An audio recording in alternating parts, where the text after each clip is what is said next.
I've always had a big family, and having a big family necessitates a billion holiday traditions for every holiday.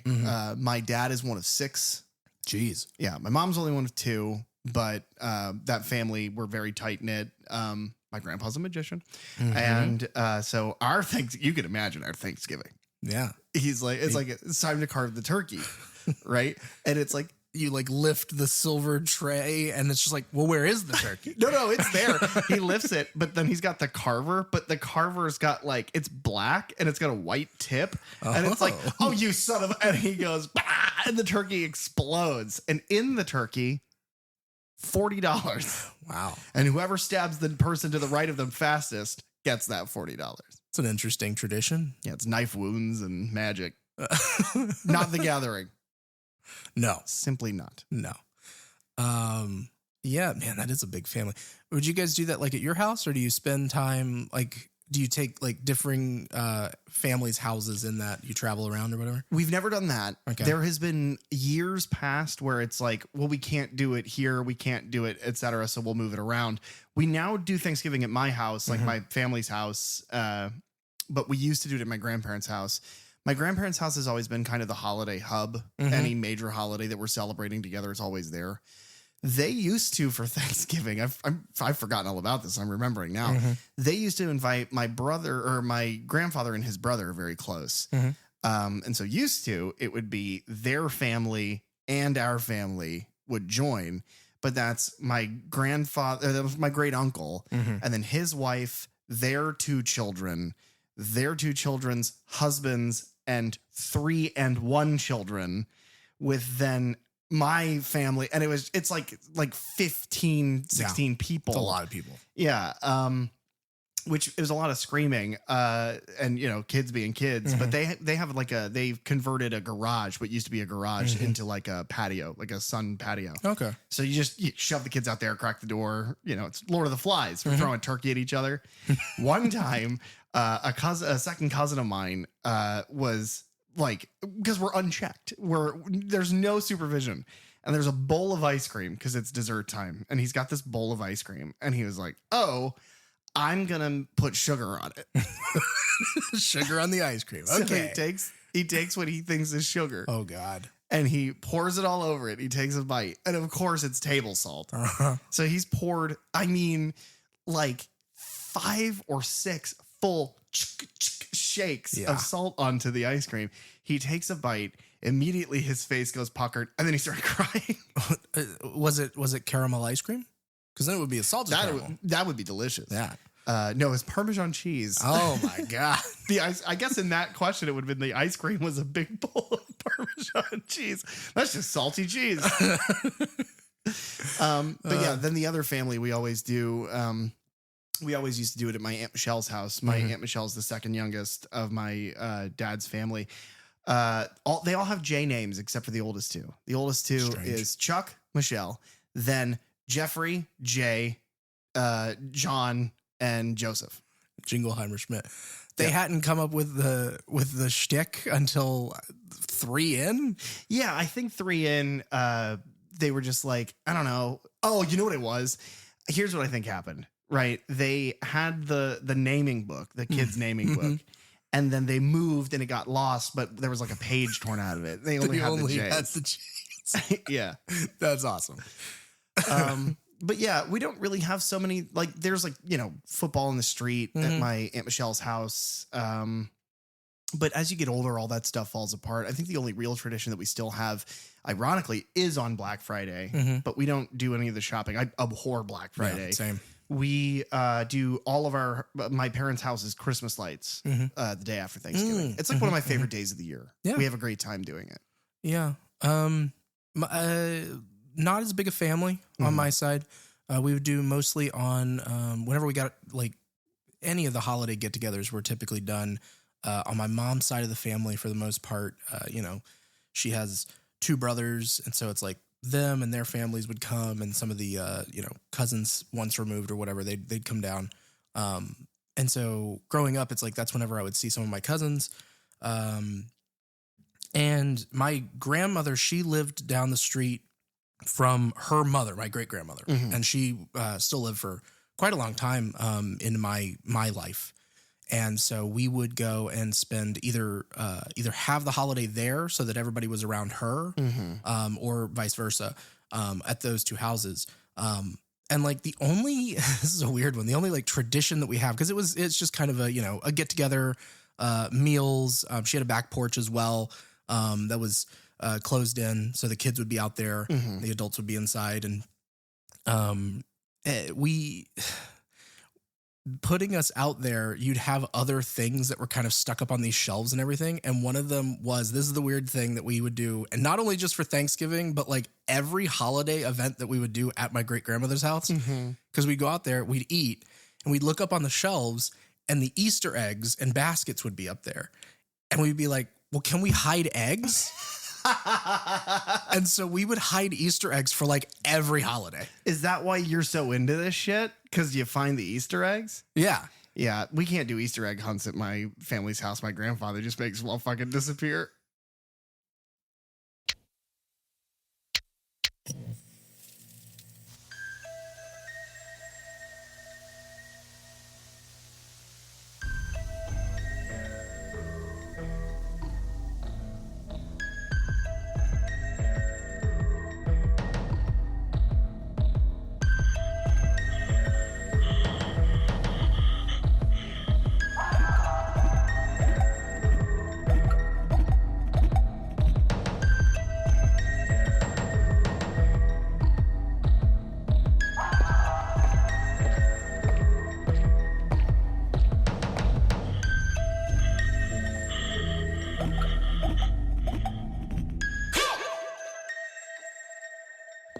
Hello and welcome to the Third Channel Podcast, where we delve into the horror franchises you love from the perspectives of a lifelong horror fan. And a newbie to the genre, I'm PJ. And I'm Derek. And today the only thing we're here to talk about is horror. Today's horror is a bit of a fuck up.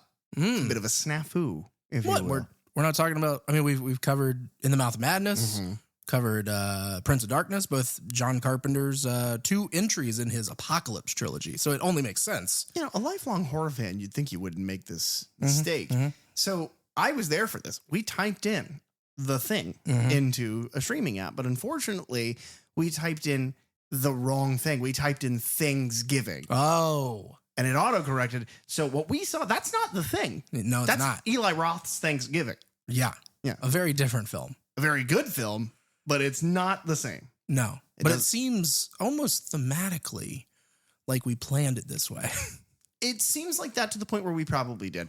What I will say is that Patrick Dempsey is no Kurt Russell. But the giant chicken costume certainly is the same as the alien from The Thing. They're very similar in that like the head comes off, but they're still moving around. Wow. Before we begin, I actually have housekeeping for like the first time in a long time. Yeah. My housekeeping brought to you by our resident fact checker, my sister, Caroline. She called me and she was like, do me a favor and say the name of the bad guy from Halloween Town. Okay. And I was like, it's Calcibar. She was like, no, it's not. Is it Calabar? Calabar. So she was laughing her ass off because I called him Calcibar. And apparently I've done that my whole life. And she's like, I just think it's funny because you fucked it up in a way that's like, of course you were going to fuck it up. So I called you just to double check and immediately you didn't let me down.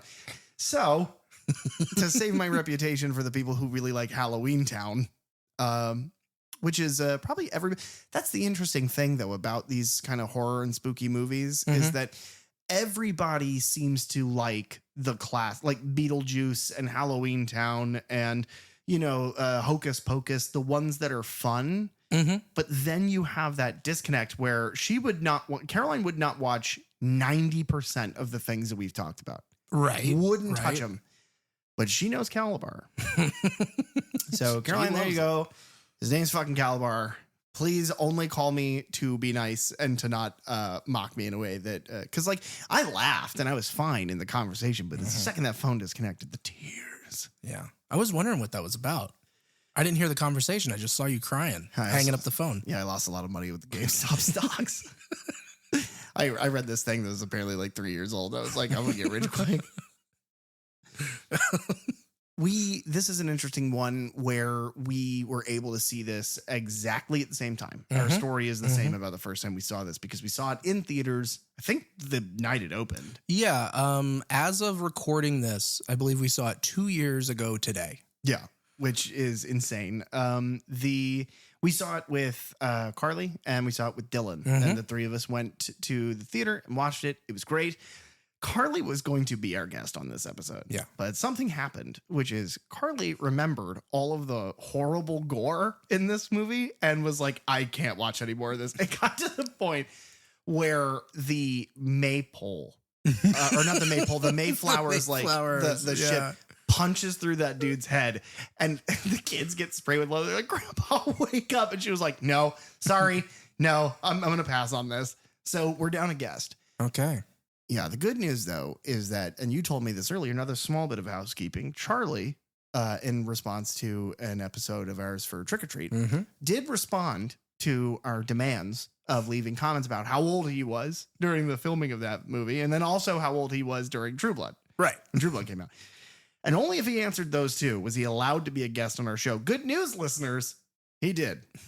Give you a hint. He was really young. Much younger than you and I, Derek. That is correct. Now, the important thing about after we saw this film for the first time is that then we went to Chili's. Yeah, as we are wont to do. Yeah, Dylan and I got the exact same meal, which were their mozzarella sticks are like little pancakes. They're like a little flat. Yeah, I like them. I like a flat thing, especially on a Friday. This episode brought to you by Chili's flat fucking mozzarella sticks. They're not sticks. They're like sheets. Yeah. No, we saw this movie at the same time. We had, what's funny is, as part of what we do now with this show, we watched that movie in theaters, went to Chili's, and then did exactly what this podcast is in that booth at Chili's. We ate there for like an hour and a half, and the entire time we just talked about the movie, what we liked about it, what we didn't like about it, what we'd like to see in follow-up rewatches. And that is why we do this show, is because we can't watch a movie at all without talking about it. We're still talking about Predator Badlands. Oh, yeah. Another piece of housekeeping. Wow, look at us. Last week's cold open, we talked about Alien versus Predator. Right. And I said in that we were going to watch Predator Badlands. We did. It's really good. It is. I've seen it twice. Oh, yeah. And we've also, in that time, we've caught up on all the other Alien and Predator stuff. That's right. The only one or I hadn't seen. Yeah, the only one I hadn't seen was Romulus, and we watched that. Also very good. So yeah, that's that. The cold open's done. The housekeeping's done. Basically, the story of how we were introduced to the movie is done. What I will say is, what did you think of it when you first saw it? Well, the difference in this, so this is a movie that I had been waiting a long, long time for. Right. And I just looked back to make sure, but we did watch, because I try and have you do a little bit of homework if a new movie is coming out. Right. So this one obviously being the first of a franchise, it's like, well, how did he do homework? And it's like, well, because I had to force you to watch Grindhouse, which we watched within the week prior. Right. And I say forced because one half of Grindhouse is a zombie movie. That's what I was going to say. Beans Morocco don't fuck with zombie movies. Yeah, everybody know that. But Beans Morocco like Bruce Willis. So I watched it. Yeah. So that's the one piece of homework. Eventually we will get around to covering Grindhouse, because I absolutely love those movies. Yeah. And Kurt Russell. That's weird. And we'll go into a little bit of that just to explain where this movie came from when we get to production. Yeah. But yeah, so waiting as long as I had for it. Yeah. I was kind of ecstatic coming out of it. It's gotta be what, near 20 years? It was like 16 years. Yeah, goddamn. And so it was one of those things where I had seen the trailer for the actual movie that we are discussing today. And it looked like it was going to be a slasher flick. And it was going to do the things that slasher movies do. It's being made by Eli Roth, which is a director who, a lot of people have their issues with for different reasons. But I've always kind of been on his page for the most part. Sure. I've seen the grand majority of his films, and I enjoy them. He's part of what's called the Splat Pack which is a group of directors who came, onto the scene around the same time in the early aughts, and they kind of did a lot of very gory, bloody movies. And so like Fede Alvarez kind of falls into that. Neil Marshall kind of falls into that. So just directors that I really like for what they do. Yeah. And so to finally see something like this come to screen and be able to sit down with my friends and watch it. Yeah, I was very pleased. It's one of those movies where on these rewatches, I kind of faltered a little bit, I think, on the first rewatch, and I was like, maybe this isn't as good as I thought. And then watching it again, like in the same week, I was like, no, man, I really do just kind of like what it's doing. Yeah. I like what it's doing because the trailer obviously is amazing and has grown into a part of our lives in ways we didn't anticipate. I often have sex with turkeys. But it's gotten to the point where what I'm looking for in movies like that, this falls into movies to me like Hatchet or like Terrifier, where it is, hey, do you guys remember those movies that you were terrified of a long time ago? Well, if you watch them now, they're not as frightening or as gory or as vicious as you remember.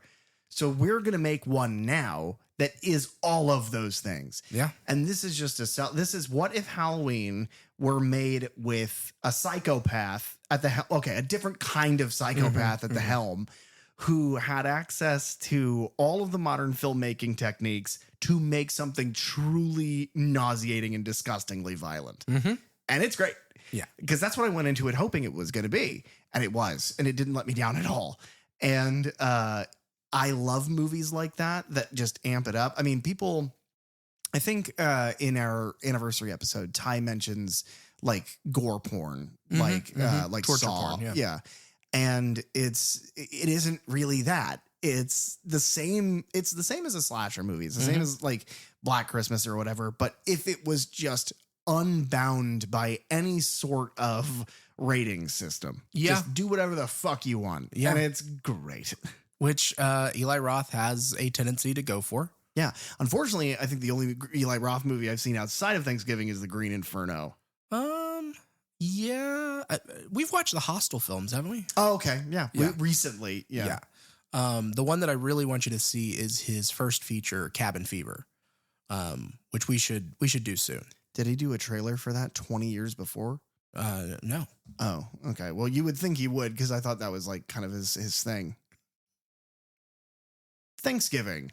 There will be no leftovers. After a Black Friday riot ends in tragedy, a mysterious Thanksgiving-inspired killer terrorizes Plymouth, Massachusetts, the birthplace of the holiday. Picking off residents one by one, what begins as random revenge killings are soon revealed to be part of a larger, sinister holiday plan.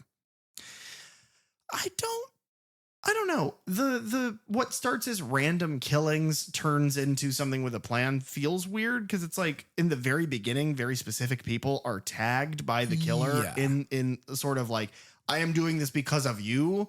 So, I'm going to call this one bullshit. I'm going to call this one a piece of shit. A little bit. I mean, I see where they're getting at, because the first couple kills are like a waitress and a security guard. No, I think it's fine. I love that there will be no leftovers line. I love that. All the things that carried over from that Grindhouse trailer into the actual film, I loved. Yeah, I mean, we will talk about this, but the fucking turkey mascot is the thing every time. It's spot on. It's so funny. This is I don't know. I love this movie. It's a weird little thing. Thanksgiving was released November 17th of 2023. It's directed by Eli Roth. It is also written by Eli Roth with Jeff Rendell. And it is produced by Eli, Jeff, and Roger Birnbaum. The cinematographer is Milan Shadami, who was also the cinematographer for Hostel Part 2, a 2022 supernatural film called The Devil's Conspiracy, and then a 2023 thriller called White Widow. But they were also the cinematographer for the Thanksgiving trailer for Grindhouse, which was shot on the set of Hostel 2. So, The editor is, there's a couple editors on this. Michelle Conroy, who had worked on Splice, Mama, and then 3 episodes of Guillermo del Toro's Cabinet of Curiosities. They edited Graveyard Rats, The Autopsy, and The Viewing. The Autopsy is, if not the best one of those shorts, tied. Yeah, The Autopsy and The Viewing are both 2 of my absolute favorites. Just incredible. And then the other editor is Mitchell Aller, who was the editor on Annabelle Creation, The Nun, Scream 5, Insidious, The Red Door, and the most recent Until Dawn film that recently came out. The budget for this movie is $15 million, and it brought home a box office of $46.6 million. It's better than I thought for something this weird. Yeah. And I mean, well, yeah, especially because there wasn't... Grindhouse didn't make a lot of money. No, I can't imagine it would have. And so it can't just be all the people who saw Grindhouse who are like going out to see this movie 16 years later. No, I'm sure it's a lot of the popcorn crowd that wants to go to a movie. Like a lot of and people they know have that. Eli Roth's name from different things. The trailer played on TV. Like, you draw a crowd in. Yeah. And it's a slasher movie, and it's one that releasing now instead of like around Halloween or in October or September, going into spooky season, like waiting until now, it's like, oh, you're getting a different crowd, which is what we talked about way back when talking about Scream. They released it around Christmas and it worked. I mean, it's the same. I was going to say it's the same reason like Krampus did well is because towards that part of the year, it's like there's always holiday horror and they suck generally. So when there's one that comes out and it's got good reviews and a good trailer, it's like, oh, well, that's the one I'm going to go see. Yeah. And then I'm going to go to Chili's.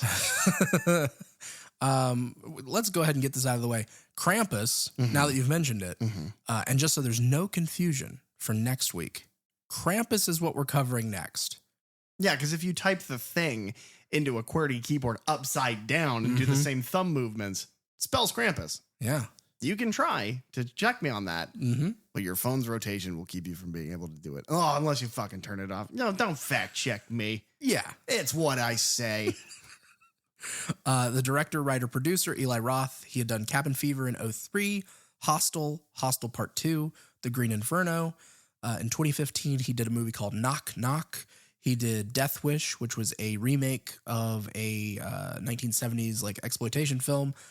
He did the kind of kids horror movie, The House with a Clock in Its Walls. He's done a documentary called Finn, which is about the sharking industry. And then he did Borderlands in 2024, a video game adaptation. And his next movie that comes out supposedly next year is called Ice Cream Man, and it is an adaptation of the horror comic. So, is Ron Howard's brother in it? I hope he at least like makes some cameo or something. Yeah, he's in Terrifier. That he is, man. Yeah. The writer-producer Jeff Rendell had written the screenplay and the story for Thanksgiving. Basically, that's the only thing he's done. Is just this movie. He is a friend of Eli Roth, and they also were the ones who wrote the fake trailer for Grindhouse. And then the producer Roger Birnbaum, he was the producer for the Rush Hour trilogy. Okay. Inspector Gadget. What? Even the one with French Stewart? I don't know if he was probably the executive producer on that one. Reign of Fire, which was that dragon movie from the early aughts. No idea. Hitchhiker's Guide to the Galaxy. Oh, weird. Evan Almighty. Not Bruce. The Magnificent Seven and Death Wish. The Eli Roth film. So in order to tell the story of Thanksgiving, we have to tell the story of Grindhouse. Yeah. A little bit. I'm not going to go into too much detail, but Grindhouse, if nobody knows, was a film written and directed by Robert Rodriguez and Quentin Tarantino, released in 2007. It was presented as a double feature with Rodriguez's Planet Terror and Tarantino's Death Proof. And it pays homage to the exploitation films of the 1970s. And its title comes from the kinds of like sleazy theaters that used to show those kinds of movies. And as part of the theatrical presentation, and then finally, whenever they released the full Blu-ray of it, it featured fake exploitation trailers directed by Robert Rodriguez, who did a trailer for Machete, Rob Zombie, who did a trailer for Werewolf Women of the SS, Edgar Wright did a trailer for a movie called Don't. And then mainly in the Canadian screenings, Jason Eisner, his trailer for Hobo with a Shotgun. Oh my God, that's another one. Yeah. So at this point, Machete and Hobo with a Shotgun have both been adapted into full, length movies. Right. And then Eli Roth, his contribution to this, trailer segment was a slasher film called Thanksgiving. It was produced in the style of a holiday-themed slasher, such as, Halloween, My Bloody Valentine, Silent Night, Deadly Night, April Fool's Day, things like that. And it starred the writer and producer Jeff Rendell as the killer who stalks victims while dressed as a pilgrim. Mm-hmm. According to Eli Roth, he says, "My friend Jeff and I grew up in Massachusetts." Okay. Which answers one of your questions. It does. We were huge slasher movie fans, and every November we were waiting for a Thanksgiving slasher movie. And they had this whole movie worked out. It was going to be about a kid who is in love with a turkey, and then his father kills it, and they eat it for Thanksgiving. And so he then kills his family, and he is then put away into a mental institution, and he comes back and takes revenge on the town. Very Halloween in that way. Yeah, except the turkey bit. Yeah. Well, yeah. But you got to make it. You got to make it Thanksgiving in some way. Is that because, a lot of the Halloween movies are like, well, why did Michael do what he did? Is it because he was fucking a pumpkin? And then they cut it open and put a candle in it? And he was like, I gotta kill my sister right now. I think that's what it was. That's why the opening credits, you push it on that jack-o'-lantern. So Eli then called Jeff and said, dude, guess what? We don't have to make a movie. We can just shoot the best parts. Because shooting a trailer is just like every shot is the money shot. Right. All you have to do is all the best parts. Right. But that ended up being basically almost got Grindhouse the NC-17 rating for all the things that he included in his trailer. Right. Which included like a cheerleader, stripping and bouncing on a trampoline, and then falling onto a knife. Yeah. Between her legs. Mm-hmm. And then 3 decapitations. And basically what happened is they turned that in and the board was like, no, NC-17. And what he came to decide was like, oh, it's because when you see that in a movie, it's spread out over the course of like an hour and a half. Right. It doesn't matter. But when you see it in like a 2.5 minute clip, that causes some alarm. Yeah. And so once they kind of explained what the whole thing was, and after they like distressed the film like they do, because Grindhouse is presented as if it was shot in the 70s and the film was like damaged. Then they kind of went back on that and let him use it. But after creating that fake trailer for Grindhouse, plans for a feature-length adaptation began. For the longest time, the hope was that Eli and Edgar Wright would develop both Thanksgiving and Don't as full-length features, and that would be the next Grindhouse as a double feature. That would have been great. Would have been amazing. Also, if it didn't take 16 years. Anyway. Also, Edgar Wright was supposed to do Ant-Man. That's also true. He also didn't do that. I have no faith in Edgar Wright anymore. No, you can't. Isn't he doing Running Man? Is that him? Yeah. Okay. Yeah. All right. I've seen him in a lot of like press about him. Yeah. So No, I really enjoyed Running Man. I really like Edgar Wright. As a quick go see it. Derek, do you recommend Running Man? Yes. Cool. I recommend Hot Fuzz. Please continue. Yeah, you should. Yeah. It's the best. In 2010, Eli told Cinema Blend that he was writing the script with Jeff Rendell and that he had hoped to complete it once he was done with the press for The Last Exorcism, which is a movie that he produced. Then by August of 2012, John Watts and his writing partner Christopher D. Ford, John Watts is a name that you know because he did the MCU Spider-Man trilogy. They were set to write the screenplay with Roth and Rendell after they finished writing the Roth-produced Clown movie in 2014. It's just a movie called Clown. Okay. Which more or less is... Do you know the episode of Dexter's Laboratory where he's at a birthday party and there's a mime, and the mime has an accident during his act and his like fake teeth fly out and bite Dexter, and then he becomes a mime, like a were-mime? Yeah. That's what Clown is. Almost verbatim. it's fine. I'm not going to watch it. Yeah. Do you recommend Clown? No. Okay. I recommend Stitches. That's another clown movie I do recommend. Okay. Over 10 years later, in January of 2023, Deadline Hollywood finally reported that Spyglass Media Group would be producing the film, and Roth would have to depart from Borderlands, passing along the additional photography to Tim Miller, who was the director of Deadpool, in order to direct this film. The following month, Patrick Dempsey and Addison Rae had joined the cast. Principal photography took place in Toronto and Hamilton, Ontario from March 13th to May 5th. And then the film was finally released in November of 2023 by TriStar Pictures, which makes it the first horror film that they distributed since Evil Dead 2013. Wow. Yeah. Oh, Fede Alvarez. Mm-hmm. Yeah. So, like I've stressed, I have waited 16 years for this movie by the time it got out, which is slightly worse than the 9 years that Robert Rodriguez kept me waiting between Sin City and A Dame to Kill For. And then finally, in an interview with Total Film Magazine, Roth has said that the full-length film isn't meant to fit the Grindhouse trailer anymore. If you've seen the Grindhouse trailer, which one we can't recommend enough, go pause right now. Yes. It's on YouTube. Pause right now and watch it. And when you get to the end, you're going to understand why it is one of my favorite pieces of media that exists. The Grindhouse trailer that Eli Roth made is his greatest work. Yeah. Of his entire career. I think that is the best thing he's ever done. Not only is it a good 70s trailer, it's so fucking funny. Yes. Okay, hold on. Ready? Okay. They've gone and they've watched the trailer now. Him having sex with the turkey, and it's just like Thanksgiving. And then it cuts to black, and then it cuts back, and he's just like fucking the shit out of it. And it's got a head. That is the funniest thing because it is out of nowhere. Oh, yeah. And it's everything about the trailer. The head getting chopped off the turkey mascot. And then like in the panic, someone kicks it and then someone else kicks it. Skitters across the ground. Blood is everywhere. The killer design, because that's what I had said the first time. I was like, that's not bad. Like, it's kind of cool. It's kind of creepy.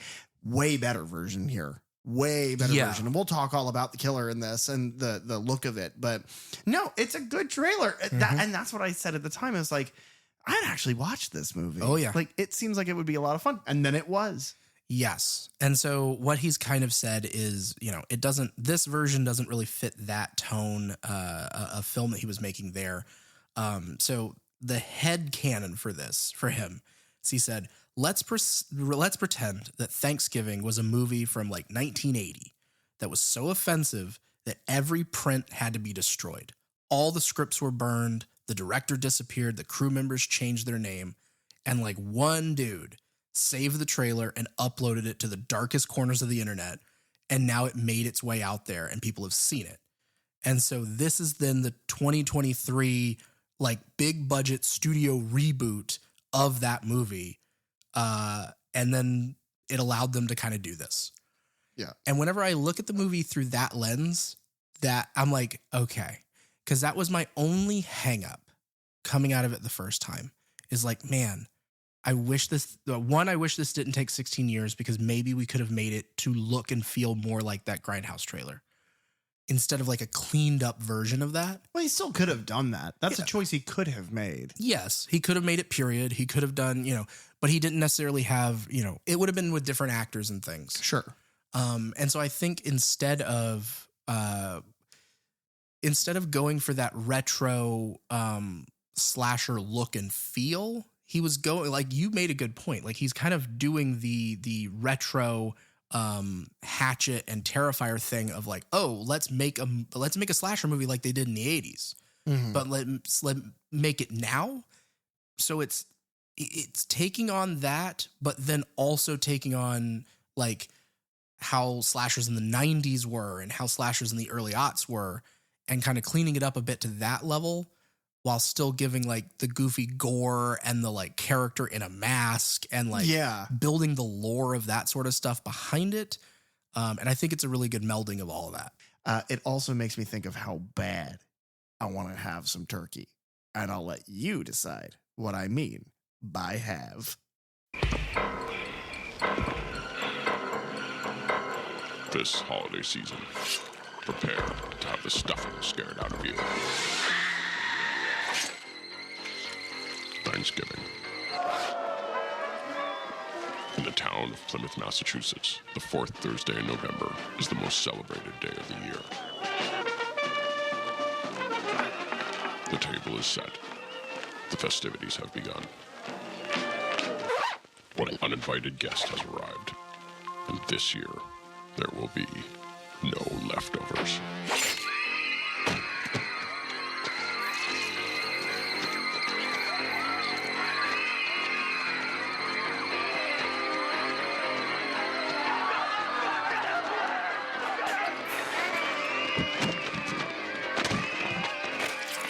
Thanksgiving.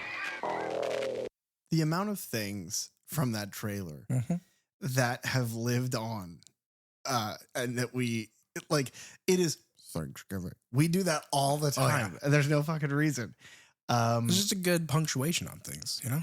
Hey, yeah. What are you doing next Thursday? Is there anything special? Thanksgiving.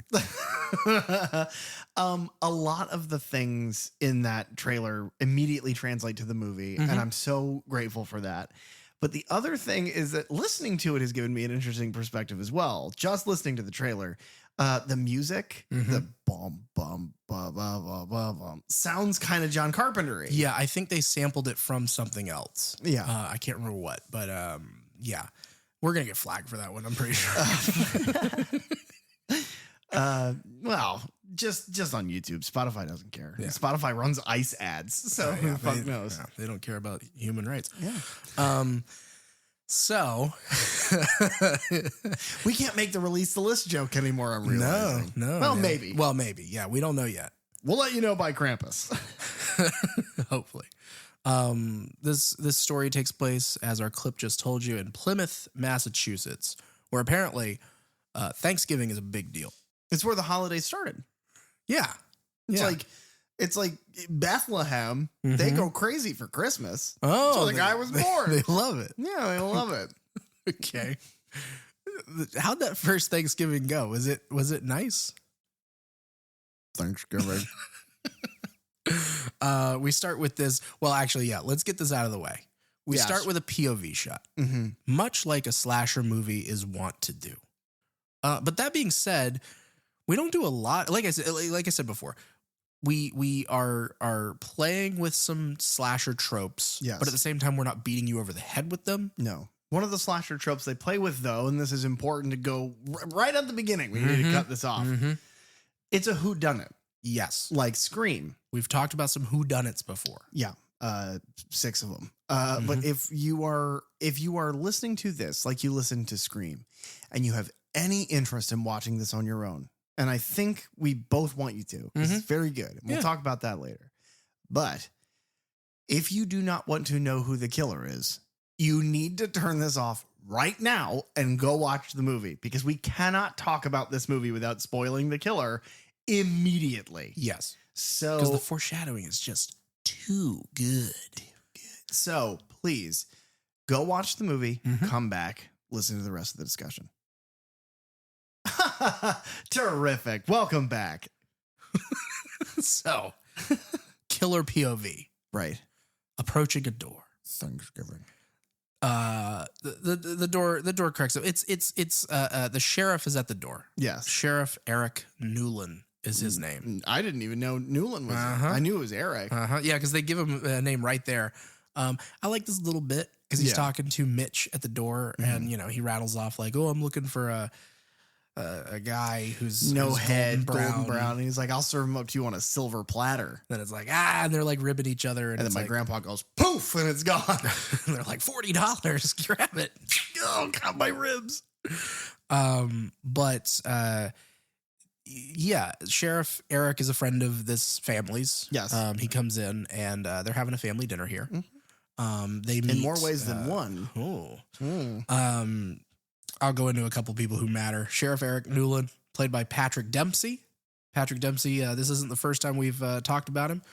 He was in The Stuff as an uncredited role in the sci-fi horror film from '85. He was in the medical disaster film with the monkey outbreak, An outbreak of monkeys, but a sickness that is caused by monkeys. Is Dead Alive? No. Oh, okay. No. I think that's the plot of that movie too. Yeah. Which is apparently impossible to find. Yeah. But yeah, Outbreak in 95. And then he was in Scream 3 as Detective Mark Kincaid. He apparently really wanted to do this movie. He really wanted to do a horror movie.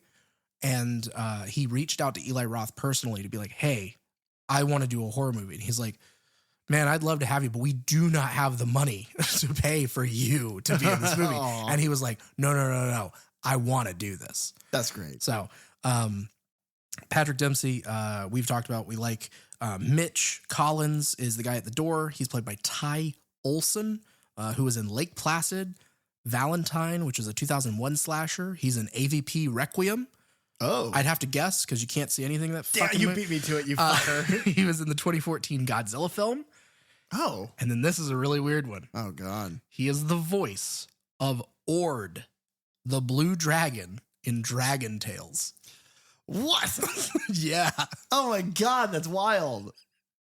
And whenever they go in, Sheriff Newland is very excited to see Mitch's wife, Amanda Collins, played by Gina Gershon. She is in a bunch of things, but the thing that I know her from is she was in Bound, which was a 96 Wachowski crime thriller, which also starred Jennifer Tilly. She was in Face Off, and she was in a 2011 thriller called Killer Joe. Who's the killer in Killer Joe? I assume Joe. Hey, Joe. Tiny little cameo here. Grandma in this opening scene. Oh, God. Played by Lynn Griffin. Lynn Griffin is a name we've heard before as well. She played Claire Harrison, who was the first victim in Bob Clark's Black Christmas. What? Yeah. That's amazing. I love that. That's the dead body in the attic the whole movie. She did a great job. She did. She sat there with plastic on her face like an old winter coat that got dry cleaned. Yeah. But the sheriff has this pie that he has baked, and he's like, I made this. And Amanda's very, very surprised at that. Amanda says, a guy in uniform who can bake, you won't be single for long. And then she falls to her knees and begins to fillet him. Yeah. Yeah. Not that last bit. No. But there's obviously like a bit of chemistry there. And we get one of our first kind of foreshadowy lines of the sheriff says, for a single guy, I know my way around an oven. Yes. Thus begins the foreshadowing. The POV up to the door with Patrick Dempsey's sheriff character looking like, oh, this is going to be bad. And then it's the sheriff. It's such a like, oh, okay, they're playing with it. And then when he is the killer, it's like, oh, you fucking asshole. Which is funny because you watch the movie, because I've only seen it the one time in theaters up to this point. I'd forgotten they had done that. And then such rewatchability with this. Really a lot. And because it's little lines like, I know my way around an oven, and it's, without a head. I'm looking for a guy without a head. It's all these little lines that like, there is like a spider web of, it's like a Pepe Sylvia board, right? Yeah. And it all leads to this guy unknowingly or then knowingly is just dropping the best one-liners. Yeah. Oh yeah. I think this script is really, really well written. Yeah. Agreed. Because I think they're having a lot of fun with it. Yeah. Which is clearly like, this is a movie that they thought up in a way. Obviously we got away from what they originally thought, but as kids, yeah, like they thought this thing up and were like, wouldn't it be great if like a movie like that existed? And then like they get to do it. Yeah, but we need to be clear. Nobody's in love with the turkey. Yeah. The drama in this film is unfortunately, one of the things that doesn't make it from the trailer to this movie, no one has sex with the turkey. Well. Is that a deleted scene? No, but in a way, Thomas Wright might be in love with Kathleen as a turkey. That's true. You nailed it.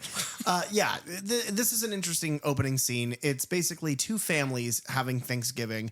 You have Mitch's family, Mitch being Amanda, Gina Gershon's husband.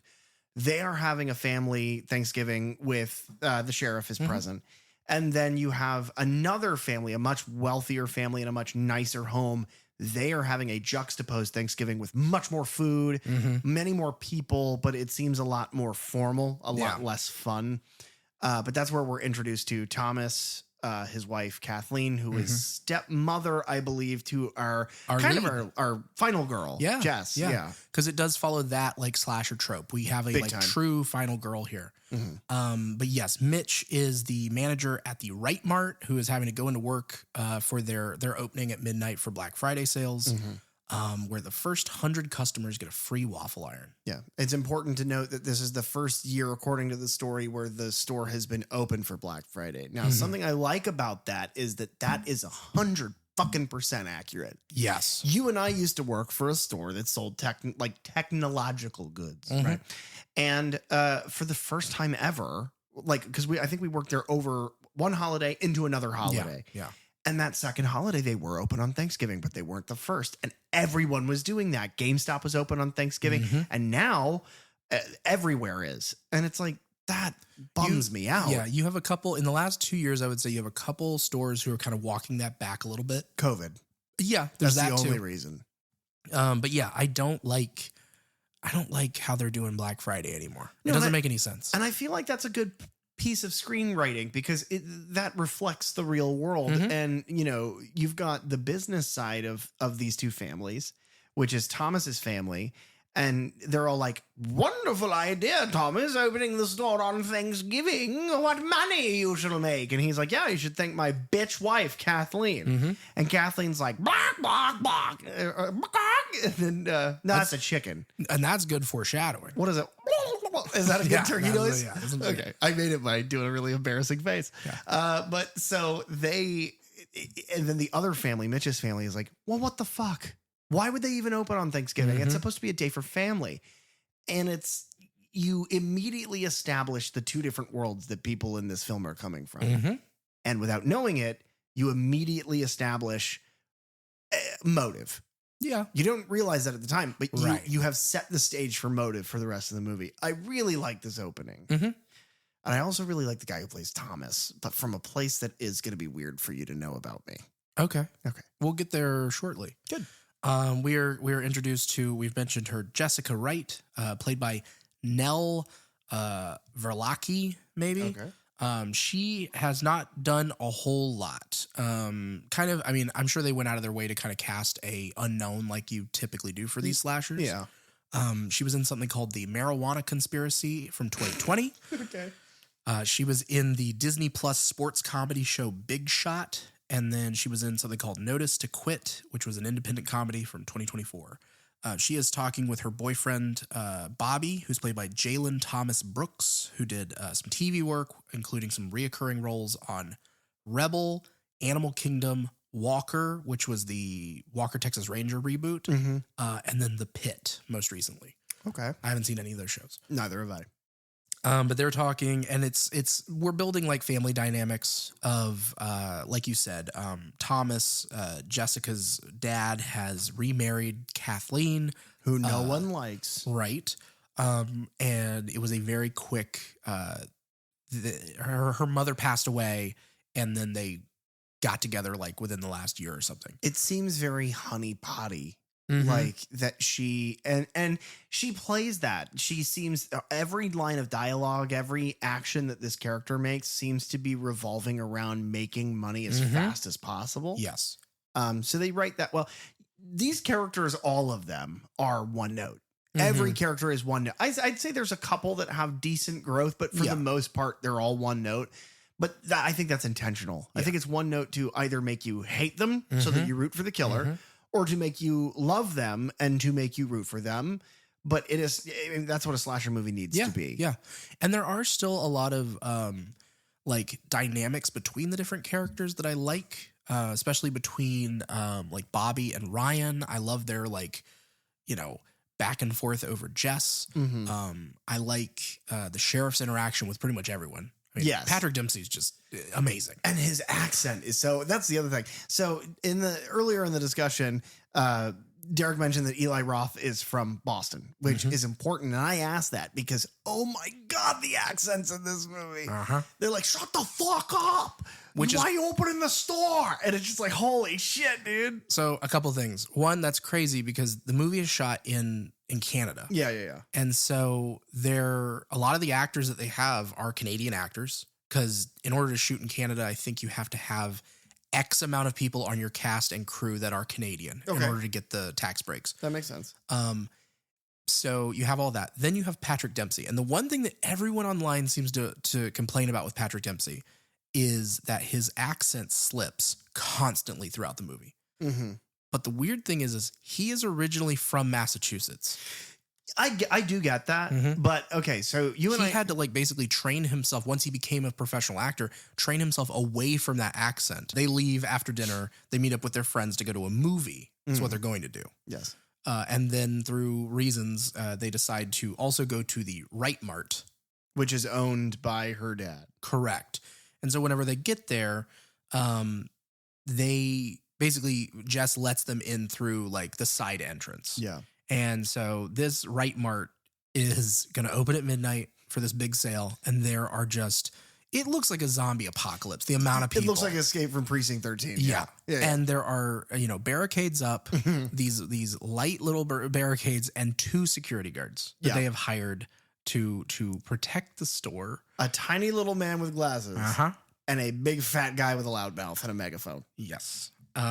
This is where like the crowd work in this is wild. There's like immediately people that are like bumping each other in the front. It's like, get the fuck off me. You get the fuck off me. Hey, open the store. And it's just like fucking, the accents are 100,000%. Yes. And everyone is like, all you have to do, because it's the furthest shot when they're walking up the parking lot to the crowd and you hear the crowd and immediately you're like, well, this isn't going well. Yeah.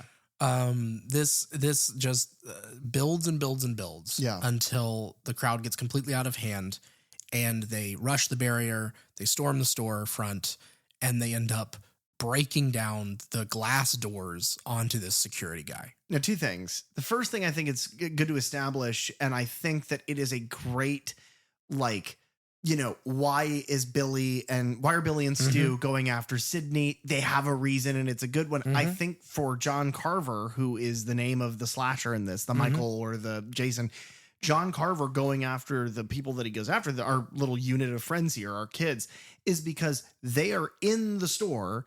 People in the crowd are angry about them being in the store first, and the kids antagonize the crowd through the door, like through the window. Yes. They antagonize them. They're picking up the waffle irons and being like, hey, fuck you, through the door, and it incites the mob.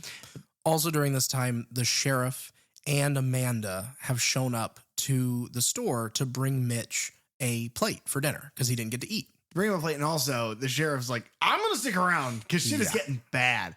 But then the other thing I was going to say, and this is what really resonates with me. Again, stores being open on Thanksgiving is a very real world parallel. This happened. Yes. This happened like 3 times in 1 year where a crowd smashed its way into a store for a Black Friday sale and people died. So like when you see it, it looks crazy. It looks over the top, but this is kind of the closest based on a true story thing we've ever seen. In a weird way. Yeah. There's like footage of this. It's like in Walmarts and shit. This happened. The only reason it doesn't still happen is because America has all the guns it needs now to be filled with good guys with guns. That's how that works, right? Yep. That's what I hear. That's good. Good.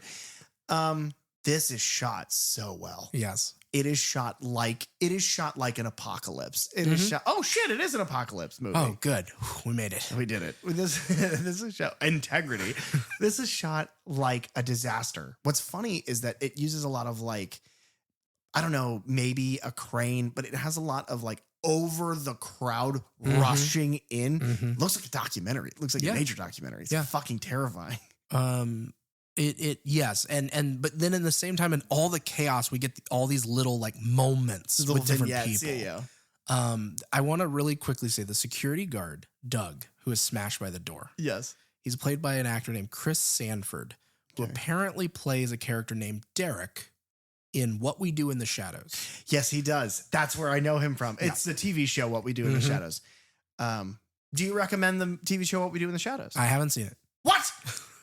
See, I knew. I set it up. You set me up. We're professionals. Son of a bitch.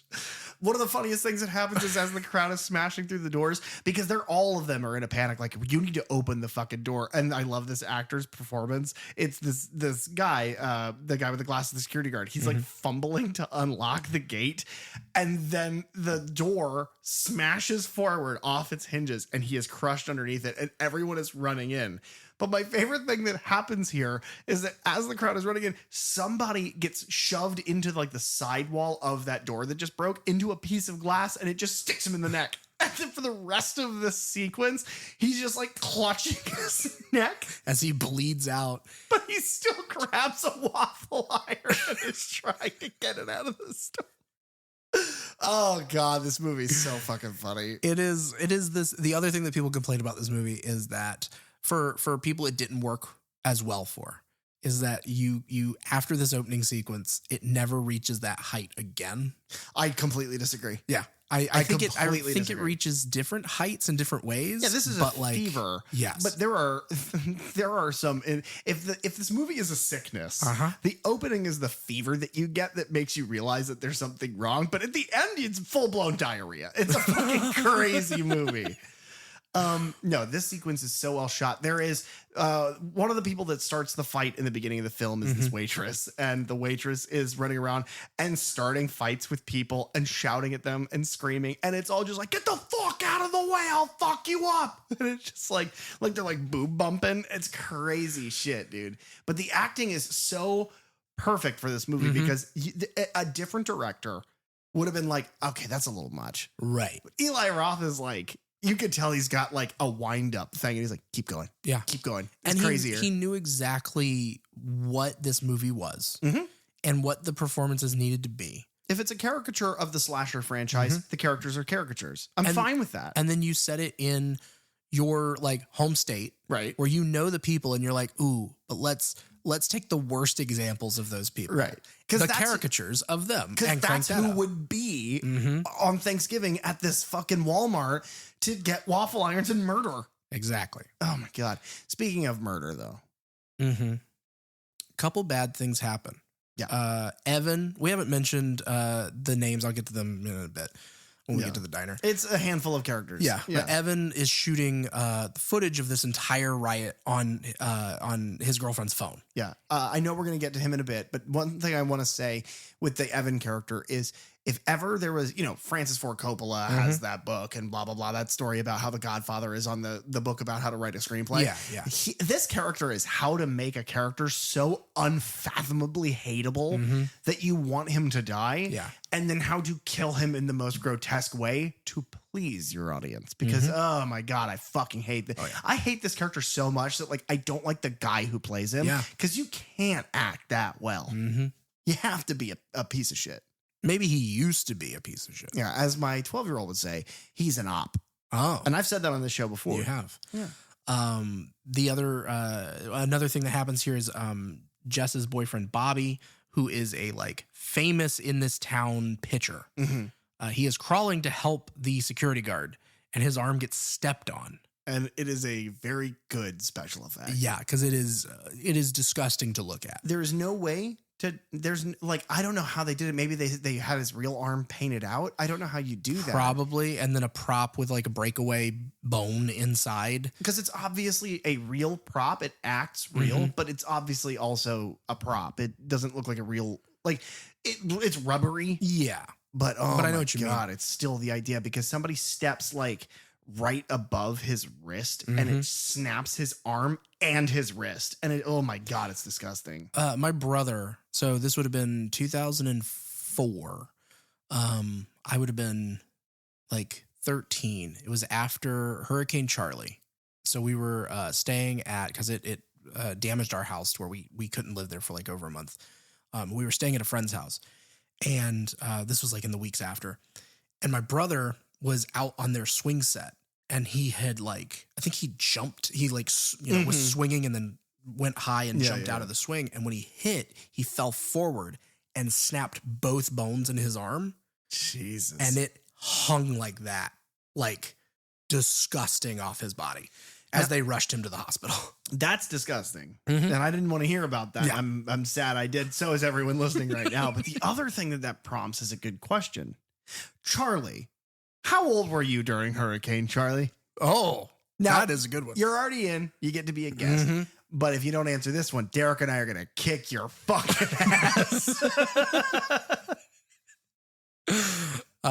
The other, even worse thing that happens during this riot is Amanda, Mitch's wife, his lovely, lovely wife. She is knocked down. This is so fucked. And because she drops his plate of food and he doesn't get to enjoy that on Thanksgiving. The worst part about it is that food was from Boston Market. She gets knocked to the ground. Mm-hmm. And then the waitress that we keep bringing up and another person have carts, and the carts slam into each other on her head. Yes. Like immediately, like you can tell that like she has now suffered a horrible head injury, probably cranial, like brain damage. And then one of the wheels of this cart, her hair is wrapped in the wheel and they separate and it peels part of her scalp off. Mm-hmm. Now, the reason that touches home for me is because that happened to my girlfriend when she was a very young child. And it almost pulled her scalp off, but they had to cut her hair away because she was like, you know how sometimes kids fuck around and they get on the bottom little shelf of a cart. Her hair got wrapped up in the front wheel and it tugged so hard that it almost tore her scalp. Jeez. Like if not all of the hair by the root, like it was like she bled. Mm-hmm. So it's like, now your brother obviously snapping his arm is worse. But it's weird that we had two things to share about people we know. In this terrible scene. That's just the opening of the movie. We haven't even reached the actual film. Derek, are we trash? But Mitch witnessing his wife bleed out, basically, die in his arms, and then our sheriff noticing what's happened to his friends. Mm-hmm. And by the way, the audio that leads to this, the entire time that all of this is going on, everyone in this store is screaming. There's not a second of silence. Everyone is like, get the fuck out of the way. And everyone's screaming. People are on the ground. There's a guy bleeding to death. They're all screaming. And then this ends with the sheriff looks around, and this is such a good bit of performance from Patrick Dempsey. It is the panic and the revelation of, oh, fuck, it's my job to stop this. And he's like, everybody fucking stop. And he pulls a gun and shoots around into the ceiling. And then the camera tilts angle and the whole thing is painted in red. And it's like a cartoon, very Grindhouse, very Grindhouse. But that's how we get our title sequence. And it's so good. Thanksgiving. I didn't even prompt you. That's so good. Yeah. It's one of the things that like really carried over from the Grindhouse trailer. That bloody, the Thanksgiving title treatment is dripping with blood. It's so good. We cut to 1 year later, and we are seeing YouTube footage of the Thanksgiving massacre, as it's called, and the news footage of talking about Thomas Wright, who in the last year has been like redeveloping parts of this town, trying to win back some good faith in the people. He started like a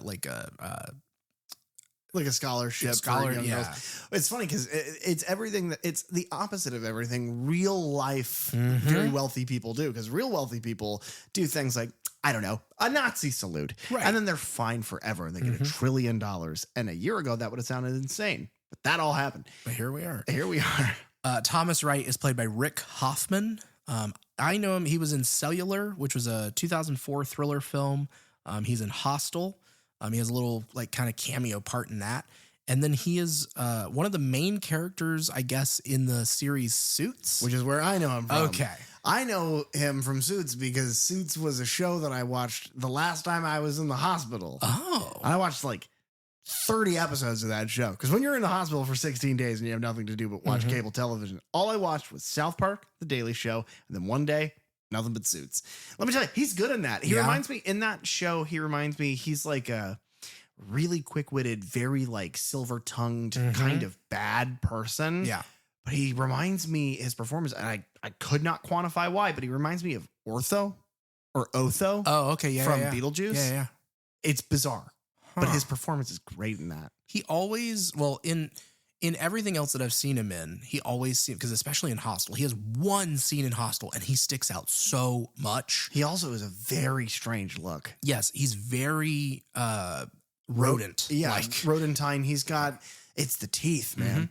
But like, he's not and that's the thing. His performance in this is so like, you see the dynamic between I am successful and I am a father, and he doesn't know which one. Yeah. And in the beginning, when I was saying every character is a caricature, but some of them have growth. Yeah. He has the best arc in this movie. Yes. He's our final girl. Yeah. His new wife, Kathleen, is played by Karen. It's spelled cliche, but I don't know if that's how it's pronounced. Well, even if it was, see, that's the thing. That's the Derekism, right? If it was pronounced cliche, you'd call her Cleek or like Clige. And if it was Clige, you'd say cliche. Exactly. So we know you're going to say it wrong. But she was in that X-Men TV show that I mentioned during Trick or Treat called Mutant X that ran for like 3 seasons. Right. That no one's ever Anna heard of. Paquin's sister in Trick or Treat was in. Right. Yeah. She was in that. She was in Saw 6 in 2009. And then she is apparently going to be in Ice Cream Man, the upcoming Eli Roth film. Great. Okay. So he's, keeping her on as a regular. He's got I a guess. stable. Yeah. They are, but they have decided that 1 year after they are going to open the Right Mart on Black Friday, not on Thanksgiving. I think that's the difference. Yeah. 2 things that they note is that he has increased security like a dozen-fold. The other thing is that they have settled suit after suit after suit against them, but there is no security footage. Right. That mysteriously, during the events that opened this film, security cameras were all off. But Mitch is leading, picket lines and Big time. all sorts of things against the store reopening. Bobby, Jess's boyfriend, he's left town since his arm was destroyed. They mentioned that in the news footage, which I get the news footage is exposition, but they're like, and local pitching megastar fled and was never seen from again. And it's like, that makes the news? In a small town? But is Plymouth a small town? Oh, I don't know. Guys, answer us. Hashtag Plymouth small or hashtag Plymouth large. Plymouth with a big in the middle. I don't care. None of you are going to comment anyway. Who fucking cares? We meet up with our sheriff, who is kind of talking with the new hire deputy who's just come into town. They're at this diner, and Thanksgiving is a real institution here. Yeah. Because the founder of the town, John Carver, who I think was a real person who came over on the Mayflower, is a big deal. 2 things I want to talk about. The first thing, this establishes a really healthy dose of red herrings for who the killer is. And the reason it does that is because the second thing I want to talk about, the mask. The mask is great. The mask is set in this universe as the John Carver mask that the town produces for their Thanksgiving Day parade that anyone can wear. And it is like a plastic vacuform mask with a little elastic band that goes around it. And the new deputy puts it on. And in the moment that he puts it on, it's like, well, is he the killer? Because that's the mask that the killer in the next scene is wearing. So it's a great red herring. It establishes that early on. The other thing, I love this fucking mask. Yeah. I love it so much. It is simple. It is like the easiest mask in the world and establishing, everyone wears these. It's the same thing with Ghostface. By the time Stab comes out, you have that movie theater in Stab 2. This town, it's the same thing. Everyone's fucking wearing them. In the parade scene, which we'll get to later on, they look around, the surviving people that are being chased are looking around, and there's that mask everywhere. And it reminds me of the subway scene from Scream 6. So effective. But the mask is like, it's a man's face. Kind of reminds me of like a Guy Fawkes mask. Yeah, but that's it's like, what it's close to. It's flesh toned and it has a mustache and a beard. And it's got little holes where your eyes see out of. But the whole thing is like blurred. It's like, it's hard to make out the edges and the lines. And it makes it so uncanny valley. Oh, I love it. I love the design because it is both perfectly believable and terrifying at the same time when in the right context. Because it does that thing of having no real emotion on the face, but you catch it in the right light and it's foreboding. It's scary. It is literally a vacuum form, cheap Party City mask and a pilgrim's hat. And somehow Eli has managed to make it an effective killer profile. Yeah. The closest thing that I'll like bring it up to in other slashers is it makes me think of the miner from My Bloody Valentine. Our deputy, Brett LaBelle, is played by Jeff Teravainen. He apparently has an uncredited role in Land of the Dead. And then he's a video game voice actor. He was in, he did a voice in Resident Evil Outbreak and then several of the Far Cry games. Okay. So smattering of those. We have our little like a park where you have the John Carver house and they're having like a little festival and games and things. Sheriff is talking to Kathleen, and this is where we get another foreshadowed line of she's talking about, you know, making her famous stuffing or something with eggplant. And he's like, well, I'm sure you'll make an excellent dinner, Kathleen. Yeah. He being the sheriff is so, it's just so like blink and you'd miss it. But he almost has like that flash in his eyes of like, yeah, I'm going to stab you to death. Or, yeah, whatever. Yeah. I'm going to kill you in some way. I don't want to spoil it yet. No.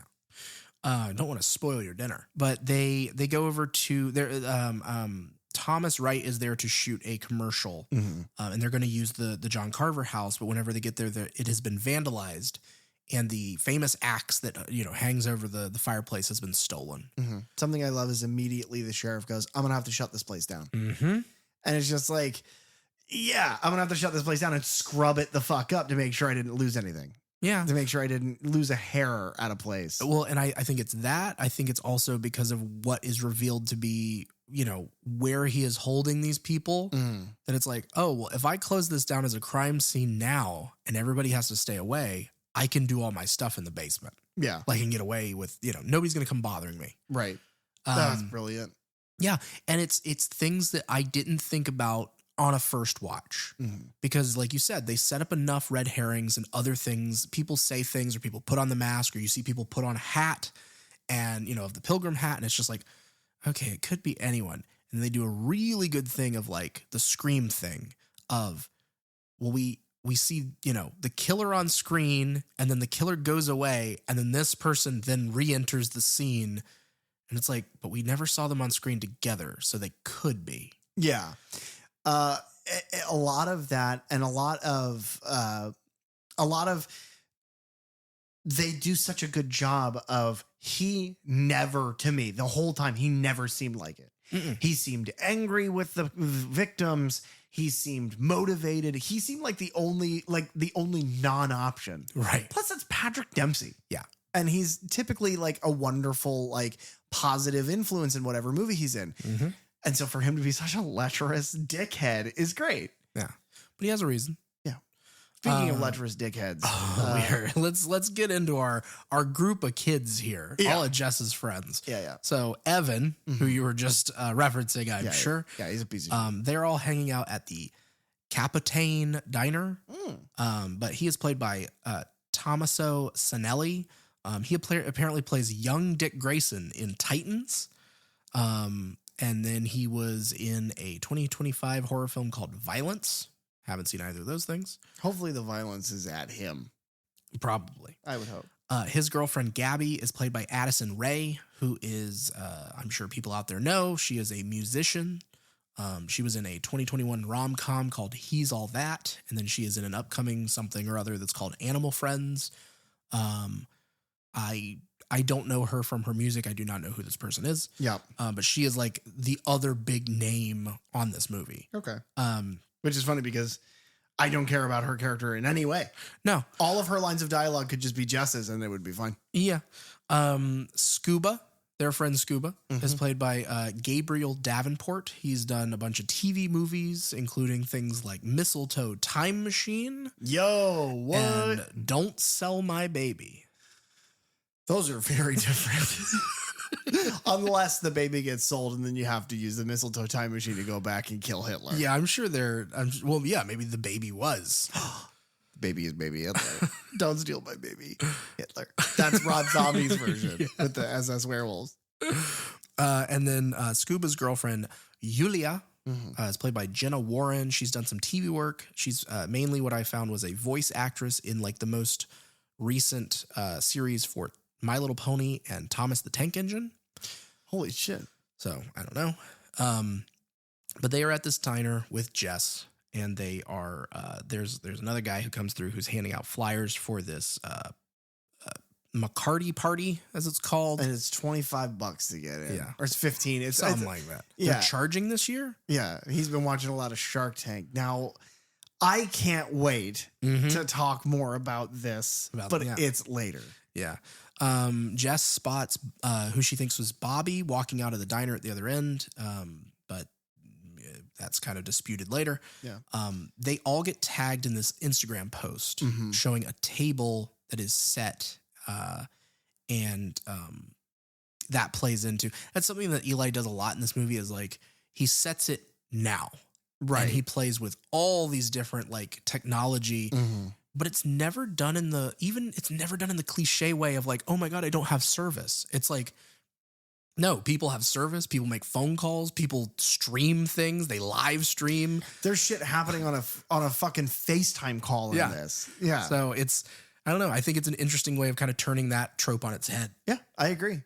They are met in the diner by Jess's new boyfriend, Ryan, who was at the massacre in the beginning, but obviously has a crush on her in that opening scene, but she was with someone else. Yes. He has now swooped in. Yeah, Ryan Baker is played by Milo Manheim. He is in the Disney Channel movie series Zombies. There's, I guess, 4 of those at this point. Wow. And then he is currently in a series on Paramount Plus called School Spirits.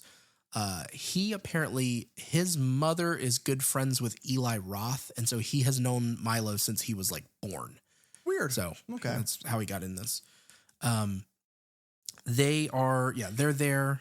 And Jessica notices someone in a John Carver mask staring at her from across the street. Right. That's kind of our first time that it's like something eerie happening with this mask. Yeah. And we've seen like those sorts of things, even at the beginning of, we talked about it at the beginning of Trick or Treat, how you have that, kid in that mask staring across at, the woman at the very beginning. Right. And it's a fake out and whatever. But this is just our first little taste of that. And it's good. It's good. The waitress, Lizzie, is played by Amanda Barker. She's done sporadic TV work. She's done like an episode of Handmaid's Tale, an episode of American Gods. She is the very, very loud-mouthed woman who was at the store during Black Friday. Just a completely hateable piece of shit. Like, they're like, can we have like garlic nuts or whatever? She's like, this ain't Guagino's. Fuck you. Get the fuck out of here. And she like walks off. Yeah. That's barely just no. I mean, you're barely doing any exaggeration. Yeah. She is like kind of our next and first victim, I guess, here. She's locking up that night and she finds a John Carver mask on the counter. And I love this little detail. I feel like it kind of falls apart after the first couple of kills where they find the mask just setting out somewhere. Because Manny finds it in his house. Yeah. I don't know if they do it after that. I don't think so. Because with the kids. Yeah. And there's like different levels of kind of the kills that are happening here. And because he even says it, he's like, well, why did I kill them? And I haven't killed you. You might be asking yourself. And it's like, so there are like reasons for what's happening. He kind of plans it cinematically. Like he's trying to psychologically fuck with them to the point where he has an order so that they get more and more and more afraid. And I think that probably has something to play with those masks being in those first crime scenes. I love this attack. Me too. As she's locking up, because I think it's so interesting. The like, not the method, if you will, but like how planned out is this? Or is he just kind of grabbing and throwing her places and it's just happening? Because it seems frantic. He grabs her by the back of the head. He dunks her head in the sink. He then takes that very wet woman's head and opens the freezer, like the industrial, like kitchen freezer, and shoves her face into the door, which is 15-degree metal. And so her wet face, adheres and freezes to the door. I don't know if that would happen in real life that quickly, but she has to pull herself away because the axe that was missing earlier, we found it. Mm-hmm. John Carver has it. Oh. And he's going to use it to butcher her. But she peels her head and her hand, which is also stuck, away, and the skin, several layers of skin, peel off and away from the whole side of her face and her fingers. It's truly disgusting. Oh, yeah. Excellent effects work. Mm-hmm. Excellent effects The way work. that the stunt is done there is great. She runs and hides in like her office. And then again, we're playing with like technology because she's like trying to unlock her phone. She has no fingerprints left on that hand to be able to do it. She tries to use her face. But her face is like torn apart. And now there's blood smeared all over the camera and everything, so it can't see her or tell who she is. So Right. it won't unlock. And then Carver seemingly leaves the building. Which is when you play with old technology, old unreliable technology, because she looks at the 3 fucking security cameras and it doesn't show him there. So she's like, okay, I'm safe. Little detail that I like is that she goes and gets her purse. Yeah. Like, she doesn't get her keys out of it. She's got it. She's holding it like And a she little kind of bag. like rifles through it for a second, but then she's still like, just, I gotta just go. Right. And then once she makes it out the door is like, where are my keys? And then her car starts. Yes. And her headlights kick on. I love the shot from inside the car where you see the mask come up into frame of the rearview mirror. This reminds me also of, I can't remember. I think it's Scream 5, where Gallner's character Yeah. is killed by Ghostface and his car starts and Red Right Hand plays. Yeah. Reminds me a lot of that. Yes. Except Kyle Gallner is stabbed in the neck in Scream, but in Thanksgiving, he drives the car and crushes her into a dumpster where it's an old metal dumpster, and her top half goes into it. He crushes her legs and the lid falls down and it splits her in half. Yes. And so her top half falls into the dumpster. Which then the next day, I love this little detail because her body, the bottom half of her body is posed on the star of the sign of the Right Mart. Right.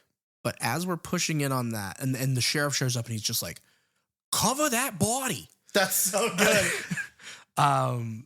There is this giant Black Friday banner that's hanging on the side that says Black Friday 50% off. Fantastic. It's one of my favorite. It's not my favorite, but it's close. Yeah. We pick up a lot of speed after that first one. That is something I will say about this movie. And it's not a bad thing, No. but the pace is kind of relentless. Like there's no fat on this movie. Well, and I think it has to be because it's an ambitious story. Yeah. And there's a lot of moving pieces. Yes. So that you knock them all out. I think it's that. I think there's some other things that I'll kind of go into late in this movie that I'm confused about, that I think is a reason for maybe how quickly the pace is. Sure. I think it's one of those, because it's a whodunit, they don't want to give you too long to think about any given thing before we go on to the next one, because then you're like, well, wait a second. Well, could it have been this person? Yeah. And you figure it out. No, you're just inundated with violence and mayhem. And also like teen drama. That's the part of this movie that I don't like. Yeah, it's fine for me. It's, they're tagged in another Instagram post. This time, each place setting has a name on a little name card, and it's everyone in that room's names. Yes. All of the teens. Jess goes and talks to sheriff about the video from Right Mart the year before, and how she thinks that, that has something to do with it, because these 2 people were there who have been killed, or that woman has been killed. And so, that is maybe the people there are going to be the ones in trouble. And the fact that they keep getting tagged and things. This is where she bumps back into Bobby, who she's like, hey, I saw you yesterday. He's like, nope, got into town this morning. Red herring. Yeah. Sets up. Okay. What is he doing back in? He comes back into town and all of a sudden somebody's dead. Right. So, how are you going to kill anybody with that limp wrist? Yeah. He's been going to therapy for it though. So brain therapy or wrist therapy? Wrist therapy. Good for him. they have a little, I like their little interaction here because it is that thing of, hey man, you ghosted me, you disappeared. It's like, yeah, I blamed you for what happened. So I skipped town. I guess I could have been better about that. Yeah. And I think like as kids, you do that. We don't know how to talk to each other. Yeah. I think a lot of times, definitely. even as adults, we don't know how to talk to each other, and like, relationships get weird and you ghost or you disappear for a while.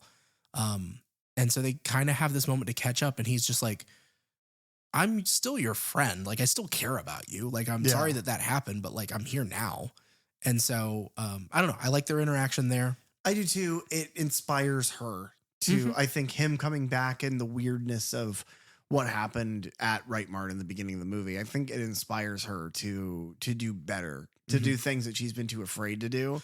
So I like their dynamic. I like that he pushes her towards being a better person. And the main thing there is that she knows that her father has a backup of the security camera footage. And her stepmother, the cameras were on that night. Her stepmother, worried about lawsuits and looking bad, had all of the footage deleted. Kathleen is a piece of shit. She's the true villain of this story. Yeah.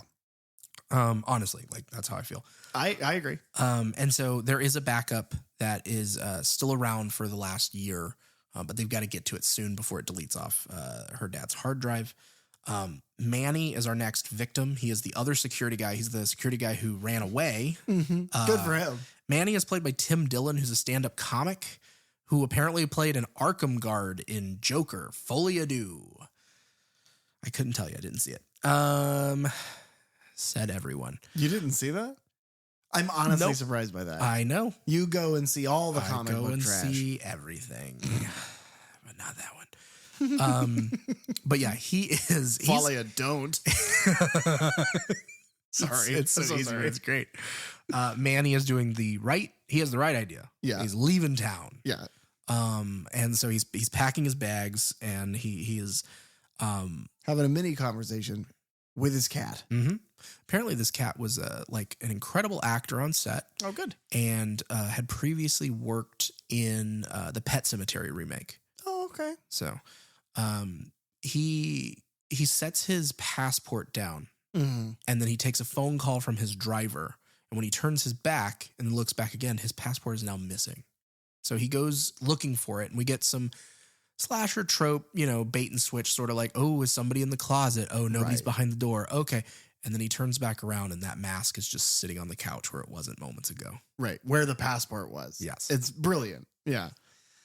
And then he moves to the house, and he gets towards the dresser. And then all of a sudden, he is stabbed in the guts by what is it like an electric knife, like what you'd carve a turkey with, right? I know from like there's a term under the for it. I don't know what, but from under the table, stabbed, and then in this amazing kind of like stunt work, I guess, Carver comes out from under the table and wraps a garrote, like a piano wire, something sharp like that. And he removes, near surgically, Mitch's head. Not to be confused with Mitch Hedberg. No. Different another stand-up comic. Yes. I don't know if that was the reference you're making, but I made it for you. Nope. Just Mitch Head. Now, here's an important detail. What's going to happen to that cat? He's hungry. So the cat will eat, because John Carver it seems like he feels bad. And he's like, fuck. So he gives him a can of wet food before he leaves. What will happen afterwards is that cat will eventually eat Mitch's dead body. Oh, yeah. It's a cycle of things. He'll chew on him and then swallow it. We see, because Carver takes that head in a duffel bag and takes it back, and we see him set that up with the top half of Lizzie, our waitress's body. Yes. Around this table, and post another picture. I do not know if this head is practical. I don't know. But if it is practical, that is the best fake head I've ever seen in my life. It doesn't look practical. It looks maybe like a face is put onto a dummy head. Yeah.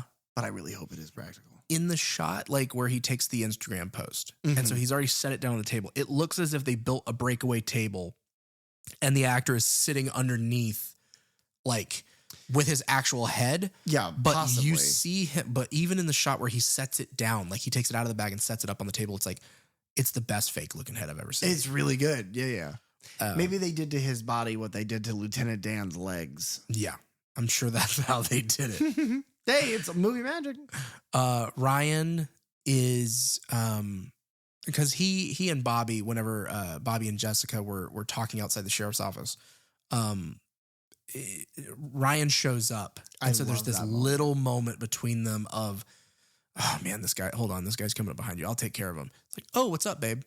Yeah. And it's like finding out your rival who had a crush on your girlfriend the second you leave. She actually goes for him. Mm-hmm. Yeah. Horrible. But I love this dynamic. I love this. It's not even like a love triangle as much as like it's just the two dudes just kind of like trying to one up each other. Mm-hmm. And the only reason they're not throwing hands is because she's right there. Yes. Yeah. But it sets both of them up in the light of could be either of them. Especially because we've already got a reason to suspect Bobby because it looked like he was there the day before. Mm-hmm. We very quickly get a reason to suspect Ryan, which comes in two forms. And I might be jumping around just a little bit, but just to establish his red herrings. As they get ready for the Thanksgiving Day parade, they are doing rehearsals. Mm-hmm. And in those rehearsals, he is shown to be wearing the fucking pilgrim hat and outfit because he is on the Mayflower float, I guess. Yeah. But that establishes that maybe. And then also, Jess moves to get this footage from the security cameras, from the hard drive of her father. And she gets it.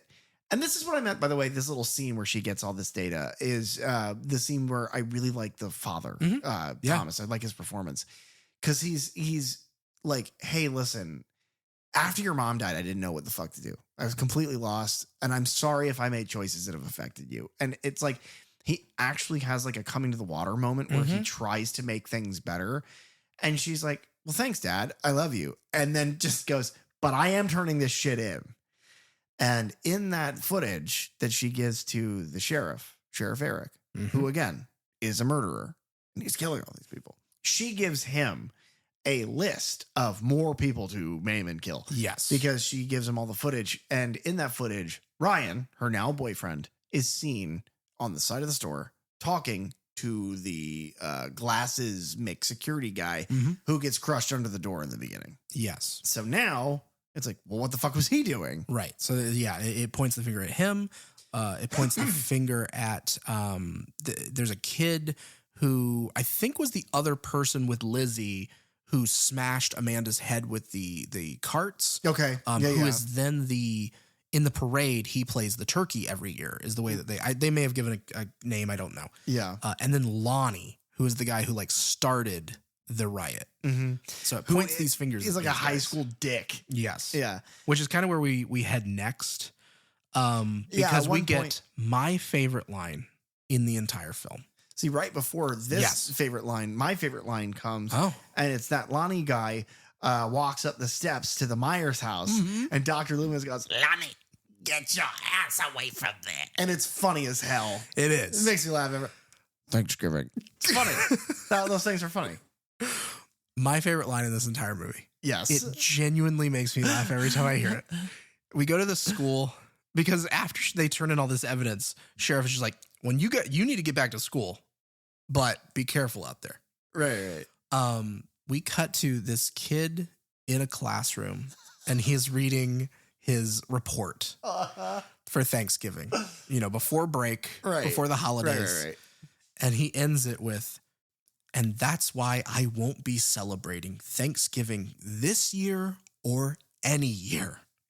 And he slams his paper down on the desk and he stifles tears and lifts up his shirt to blot his eyes. And he's like shredded. Yeah.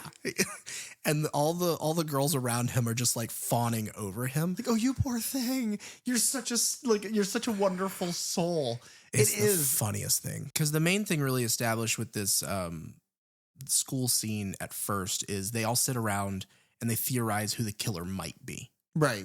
So they start pointing the fingers just like we've pointed the fingers at Ryan or Bobby or Mitch because, his wife died. And Jessica at this point, she ignores a call coming from Ryan. This is where we see that Ryan dressed as the pilgrim, which I love this shot. I love just how like dead center of the frame in just a blacked out room. Like a we warehouse. Don't know where he is.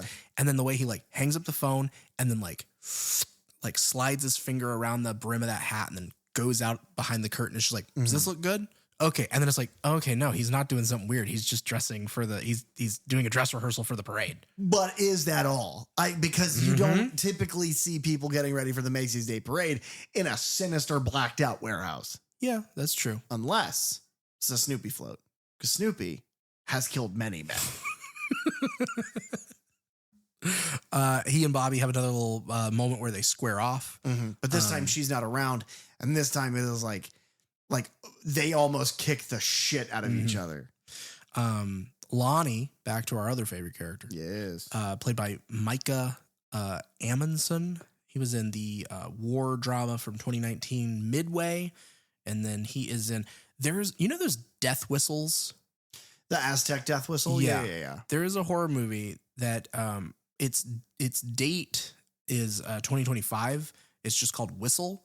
It has Daphne Keane in it, who played X-23 in Logan. Yeah. There's so many of those fucking Wolverine movies. It's impossible to remember which one. That's a movie that's like he's in, and I don't know where it is yet. I don't know if it came out and I missed it somewhere, or if it's like one of these festival movies where it's just like being shopped around for a while. But apparently he's in that. Lonnie is, this is another kind of scene recreation from the Grindhouse trailer, because Lonnie is I guess still a student. They mentioned him earlier of like, he was held back several times and he dates a cheerleader. He looks like he's 21 years old. Yes. And which is great in juxtaposition to Prince of Darkness, where all the actors were supposed to be in college and they're all in their 40s. At least these people look like around teenagers. But this guy is shouting in the thickest Boston accent I've ever heard. It's like, come on, you fuckers, you gotta pick up. I can't do a Boston accent, but it is like, it is near you can't understand what he's fucking saying. And that guy, not from there, Canadian actor. That guy, well, that explains why it's so over the top. But he's like a gym coach to these kids, and he's barking these orders. And then he gets like a wink and a nod from this cheerleader, and he's like, all right, I'll be right back. And everyone kind of laughs. And he leaves, and she takes him to what looks to be like a theater, like an auditorium. I guess. This is like a stage. Yeah. Okay. Yeah. It's an auditorium of some kind. Because my then question is, did she set up this trampoline and the perfect light that only shines on it by herself? It's like they're in tech rehearsal for Hamlet. And she was like, okay, what minute mark does the light shine center of the audience? Because Hamlet is like leaned forward. She found it, punched the cue in, lights all go. She drags this fucking school couldn't get a trampoline, by the way. It's against the rules. She brought that from home. She dragged that shit from home. Not her home, her neighbor's home. Again, all these people are trash. She drags the trampoline in. And then she's like, okay, now I'm going to be wearing my cheerleader outfit. I guess that's sexy. I don't need to do anything else. Right. I was going to stop by Spirit Halloween because they're all sales, because Black Friday, they'd all be closed by now. Yeah. Unfortunately, they are. If only there were a Halloween store that was open all year round. Yeah, it's called Our House. Come in here and you buy our stuff. In the trailer, the original Grindhouse trailer, there is that scene where a cheerleader on a trampoline jumps and is stabbed through the trampoline. And it's done. Holy shit, is this horrible? Yeah. Like in the best way. Horrible in the way that horror fans love. Yeah. Because it's that thing of they don't do exactly the same thing. But you get the reference. It is suspenseful. But then what they end up doing is still just about as vile. Oh, it's worse. Like, it's worse. This scene does not translate well from the trailer in that they have done it so much more effectively here. So Lonnie is watching her bounce, and she's like taking her panties off and just being a whore and just a vile, sinful, I'm getting really religious lately. Yeah. But so Lonnie is sitting on the stage watching her, and then you just see hands from the dark grab his head and twist it backwards, which looks really good. Really good. We've seen these sorts of things before, but this one looks real good. Really good. It looks, you know what it looks like? Speaking of Robert Rodriguez, it looks like the Floops from Spy Kids. Oh my God. How weird their skin looks. It's like that. It's like it defies the reality of what your neck would do. But for the sake of the horror movie, it's like, great. She is then bouncing on this trampoline and a knife, like a combat knife, punches through the trampoline. And she lands on it, full weighted jump, and it goes like through her heel and up the meat of her calf, out the side of her leg. Disgusting. Yeah. It is. I don't know how they got this shot. I truly don't know. It has to be a fake leg. Well, see, I think it's a fake knife. I think all the knives are fake in this scene. But it comes out of her leg. Yeah. But I just think it's just animated that way. It's just incredible. Yeah. Yeah. However, it's still they did effective. Yeah. Oh no, it's because that's the worst fear, right? You get on one of those things, your foot gets stuck in the springs, or the trampoline fails and you fall and you break your leg. Oh. And so for a night, and then after she falls, she goes again and she lands forward like your brother did. Instead of breaking her arm, a knife comes through again and she gets stabbed in the fucking arm. And then she lands one more time and it's like up in her ribs. Yeah. And she fucking bleeds to death on this trampoline. Yeah. I think the sound design works like dividends in this scene as well, of like selling it, because you're hearing that rhythmic, jumping on a trampoline sound, and then just the like shing of the knife as it stabs up through it. Very Scream again, because, every time he brandishes that thing, especially like, we were talking about the Kyle Gallner scene. Well, I was, because I really want to kiss Kyle Gallner right in his mouth. Yeah. Who doesn't? And his butt.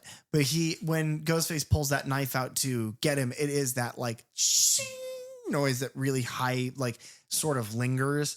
And that every time the knife pokes out of the trampoline, it makes that noise again, to the point where it's like it's almost overlapping itself. I think that's really funny. Yeah.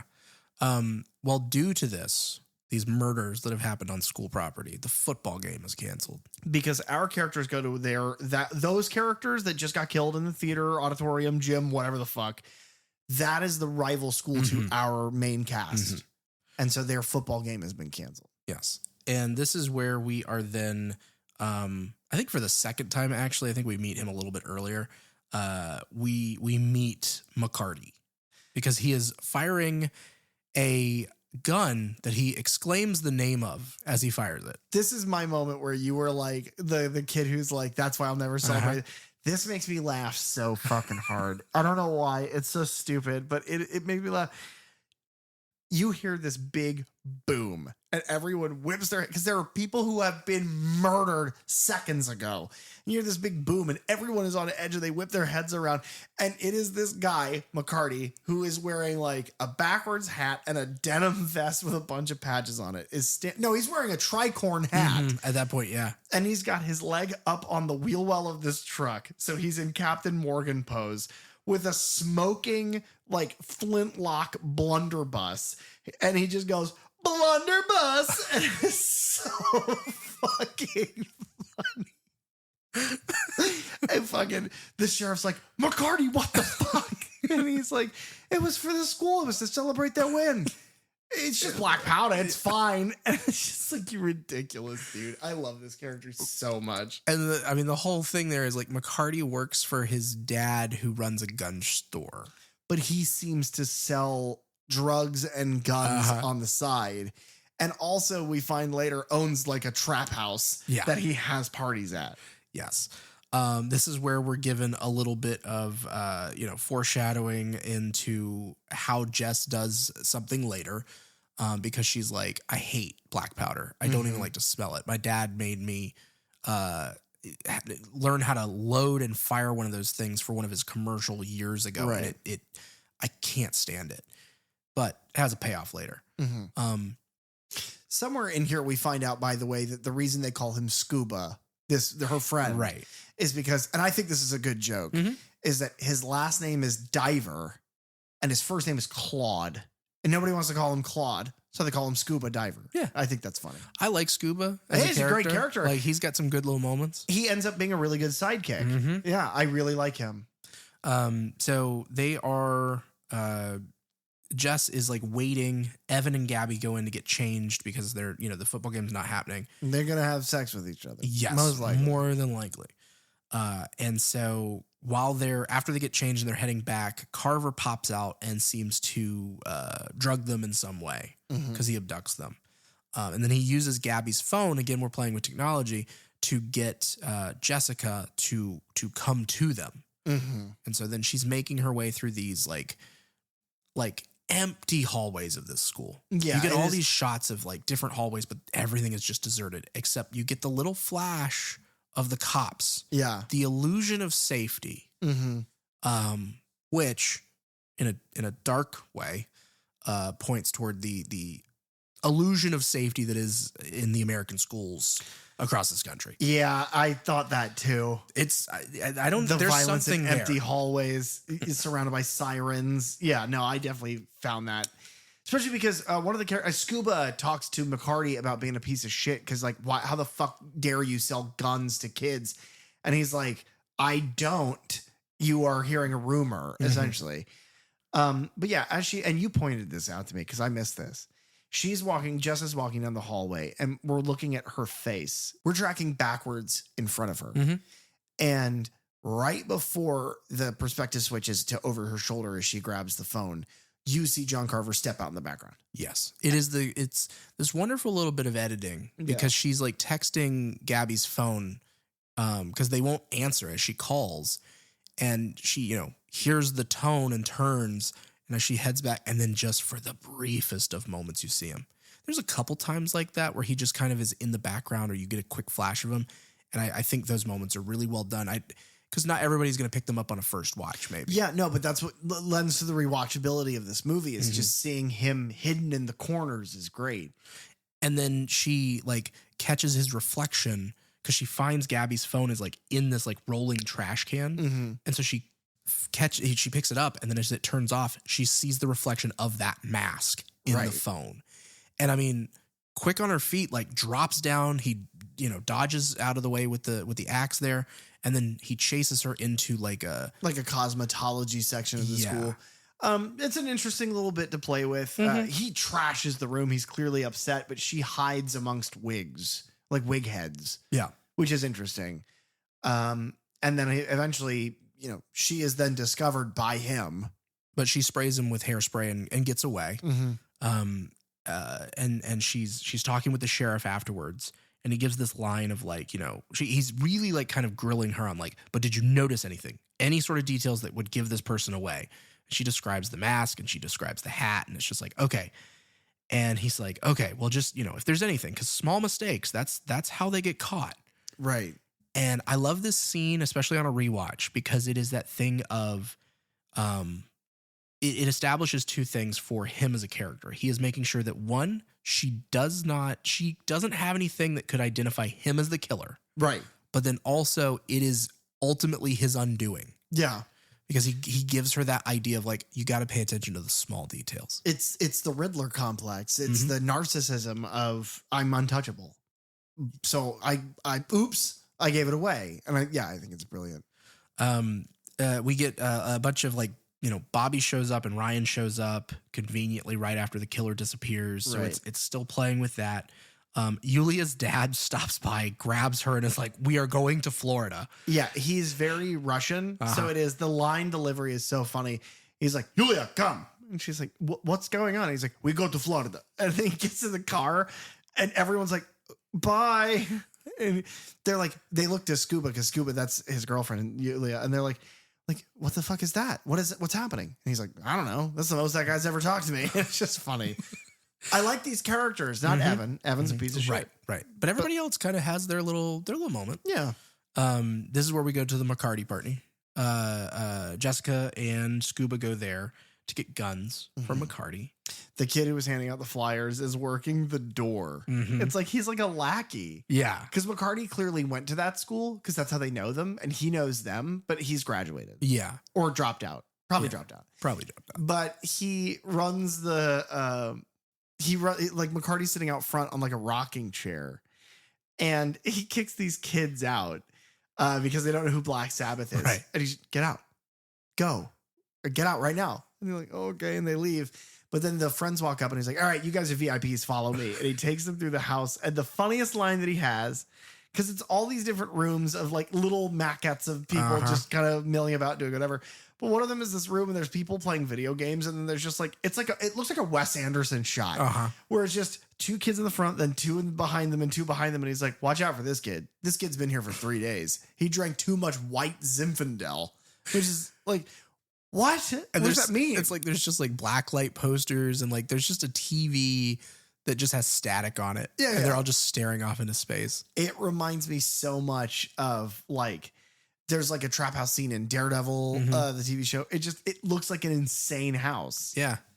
But eventually he takes them into what I assume is his childhood bedroom. Yeah. And he has a guitar case. And that guitar case is filled with guns. And he's like, here you go, guys. I'm going to give you a gun. And he does. Yeah. Several places around his room, he's got guns hidden. It's a great little scene. McCarty, you ask, because you're like, I feel like I've seen this guy somewhere. Yeah, I do. Joe Delphin is his name. He's done some sporadic TV work, but I don't really know him from anything. Nothing that sprang out to me of like, oh, that's where you know him from. He's in a 2019 action movie on Netflix called Polar. And then he was also in The Marijuana Conspiracy, that 2020 drama that the lead final girl was in. Strange. I like him a lot. In this scene, he offers them like the illicit guns, like you shouldn't have these, but just keep them to be safe. And then he looks at them and he really is like, hey, Jess, be careful, please. Survive long enough to give me that gun back. Yeah. And it's like, oh, are you actually a really like good guy? Like, oh, okay. It's just a nice surprise. Yeah. I like McCarty a lot. Yeah. For his little that you get him, he pops up like kind of one more time. And we then cut to Yulia is then packing for Florida. And her dad is like, you know, he has hired a security guard who then he another one of those moments where it's like, as soon as the dad like walks back upstairs and the security guard turns his back, Carver is stepped out of the doorway and shoots him with a tranq gun. Yeah. Because that also then sets up this thing of like, he's not killing just to kill. Right. He kills the people who Deserve did something to die. wrong Right. last year. Or made the people like Yes. their parents. He, 4 things. The first thing is they do another technological thing here. Yulia feels odd about something, feels like a weird vibe, starts calling out for her dad. Her dad doesn't answer. And it's like, oh God, because we already know John's in the house. We've seen John Carver go in the house. So we know he's in there. And it's like, oh God, John Carver got Yulia's dad. And then Yulia's dad rounds the corner holding a basket and he's wearing headphones. And it's like, okay, they're noise canceling headphones. That's a funny technological thing. Second thing is Yulia's father gives the security guard corn on the cob. And it's funny because the guy's like, are you sure? And he's like, yes, we go to Florida. And walks away. And it's like, that's all he says. Yeah.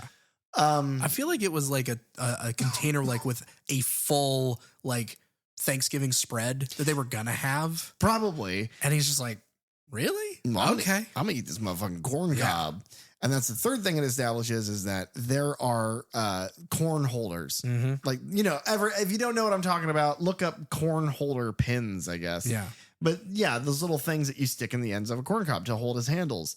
And then the fourth thing that this scene does is when we because we're cutting back and forth from what's happening with them, the security guard and the father, to what's happening to Yulia. And Yulia eventually cleans her ears on a FaceTime call with Scuba and Jess. She cleans her ears with Q-tips. So we get really, really close in on her ears. Just before that, she was putting in her contacts. Yes. And so again, it's like all these just super tight shots of parts of her face.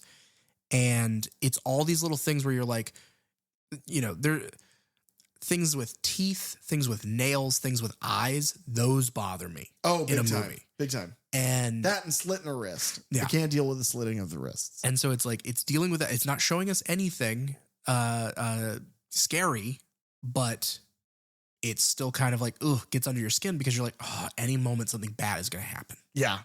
And it does. Yeah. On the FaceTime call, John kills her father. Off screen. And so now it's time to kill her. And it's this excellent shot. She walks through a doorway in her room. It's like her room is separated by a wall. Like there's a middle space. And she walks through the doorway, and then tucked into the doorway in the shadow, literally blink and you miss it, John is standing in the corner already. Yeah. One of my favorite shots in the whole film. My least favorite shot in the entire film is that he grabs those fucking corn cob holders and he sticks them in her ears. And it is horrific. Mm-hmm. One time when I was young, I was doing dishes, and those things were in the sink. My family didn't have a dishwasher. So the way we did dishes was like restaurant style, where there was like a sink full of water and you wash them and you rinse them. Mm-hmm. And I reached my hand down and got stuck in like the meat right under your middle finger. Mm-hmm. Stuck me, that fucking corn cob holder. So to get that in your eardrums, because she's like bleeding from her ears, and you hear like the high ringing, like the tinnitus sound effect. So it's like he's deafened her. And she is on a FaceTime call with her boyfriend. Yeah. And he like picks up the phone and is showing them. And so they get in their little car that Scuba's driving. They race there so that Scuba can save Yulia. Yes. Now, let me ask you a question. Does he? No. Okay. They make it there, and Carver has her. Now, small detail, Yulia's house is currently under construction. Mm-hmm. So they're in that wing. And Scuba has the gun that he got from McCarty, but he unfortunately still has the safety on. And so as he's trying to figure that out, John takes that moment to throw Yulia onto a table saw where she is gutted. Yeah. It's really a great bit of acting here. Scuba's holding her and she's dead. Her guts are hanging out. She's dead. And he's like, he looks at Jess. He's like, what do I do, Jess? Yeah. What do I do? And it's like, oh, I don't like that. That makes it yucky. Real. Yeah, it does. The following scene, they talk with their parents. They talk with the sheriff again and the cops about what do we need to do? Well, we should go into hiding. And it's like, well, this isn't going to stop. And so then we move to our parade scene because they're like, well, why don't we just continue what we were planning on doing anyway? We're going to be in the parade. We'll kind of act as bait and bait him out and then catch him when we get back to the warehouse. Unfortunately, Sheriff has seen Christopher Nolan's The Dark Knight. Oh, yeah. He's a big fan. Because in an almost shot-for-shot remake, they have the parade. Yeah. And the family, our main character family, is on the Mayflower Parade. They're waving and they're celebrating. And as they are, a clown appears from the audience. And it's this great little fake out because we keep seeing, and you mentioned this earlier, we keep seeing carvers in the everywhere. crowd. Yeah. At one point, Mitch comes out. He's dressed as one, but he's just like holding up signs to get them to not open the store as a protest. And so it's like, okay, one of these carvers is going to end up being the real killer. And then no, because the Joker shows up. No, because a clown shows up. Yeah. And then in homage to the Thanksgiving trailer, and it's the costume, the mascot is exactly from the trailer. There's no difference. No, I love his little like dance as he kind of gets ready. And then he gets his fucking head chopped off. Yeah. And it rolls out of the fucking mascot head. Everyone, once again, this is why I'm saying it's bullshit that people are like, the beginning's the only interesting thing. It's like everyone's screaming, everyone's running around, everyone's trying to find each other. And then our leads, Scuba, Jess, Gabby, and Kathleen. Okay. And Thomas. Okay. All get tranquilizered and shoved into the back of a police cruiser, which John Carver drives away. So again, foggy thing. Guy with, an ability knocks people out and then puts them in a police cruiser and drives them away, just like Dark Knight. Yeah. Except it's not David Dashelman. Correct. Kathleen, our villain, wakes up surrounded by vegetables on this table, being dressed like a turkey by John Carver. This is the most insane thing in this movie. Yes. Easily. She is pretending to be asleep as he bastes her with butter, then rubs salt into her legs and is like preparing her. She tries to escape. She runs about. She finds other people. Yeah. Yeah, that's a moment I keep going back to. I think that's maybe a subtle reference to in the Texas Chainsaw Massacre. One of the characters goes into the kitchen and finds the first victim in the like freezer, who then like pops awake And so that kind of happens here where like, I think it's the cheerleader from earlier, maybe. Yeah, it is. Is in the refrigerator. And she's still alive. But yeah, it's a cat and mouse thing for a bit. And she runs out the front door and then he throws a pitchfork and gets her. Hauls her back inside. The camera goes to black. We open with sort of a POV shot of inside an oven and he burns her to death. And it is also a very good bit of acting and a bit of good direction because it feels real and it's horrifying as the lamps get brighter and brighter and she can't touch the surface without it going. It's like horrible. And he takes it to that next like ridiculous level because right before he cranks up the heat, he opens the door of the oven to give her just a little bit of hope. And then he stabs her with like a cooking thermometer. Yeah.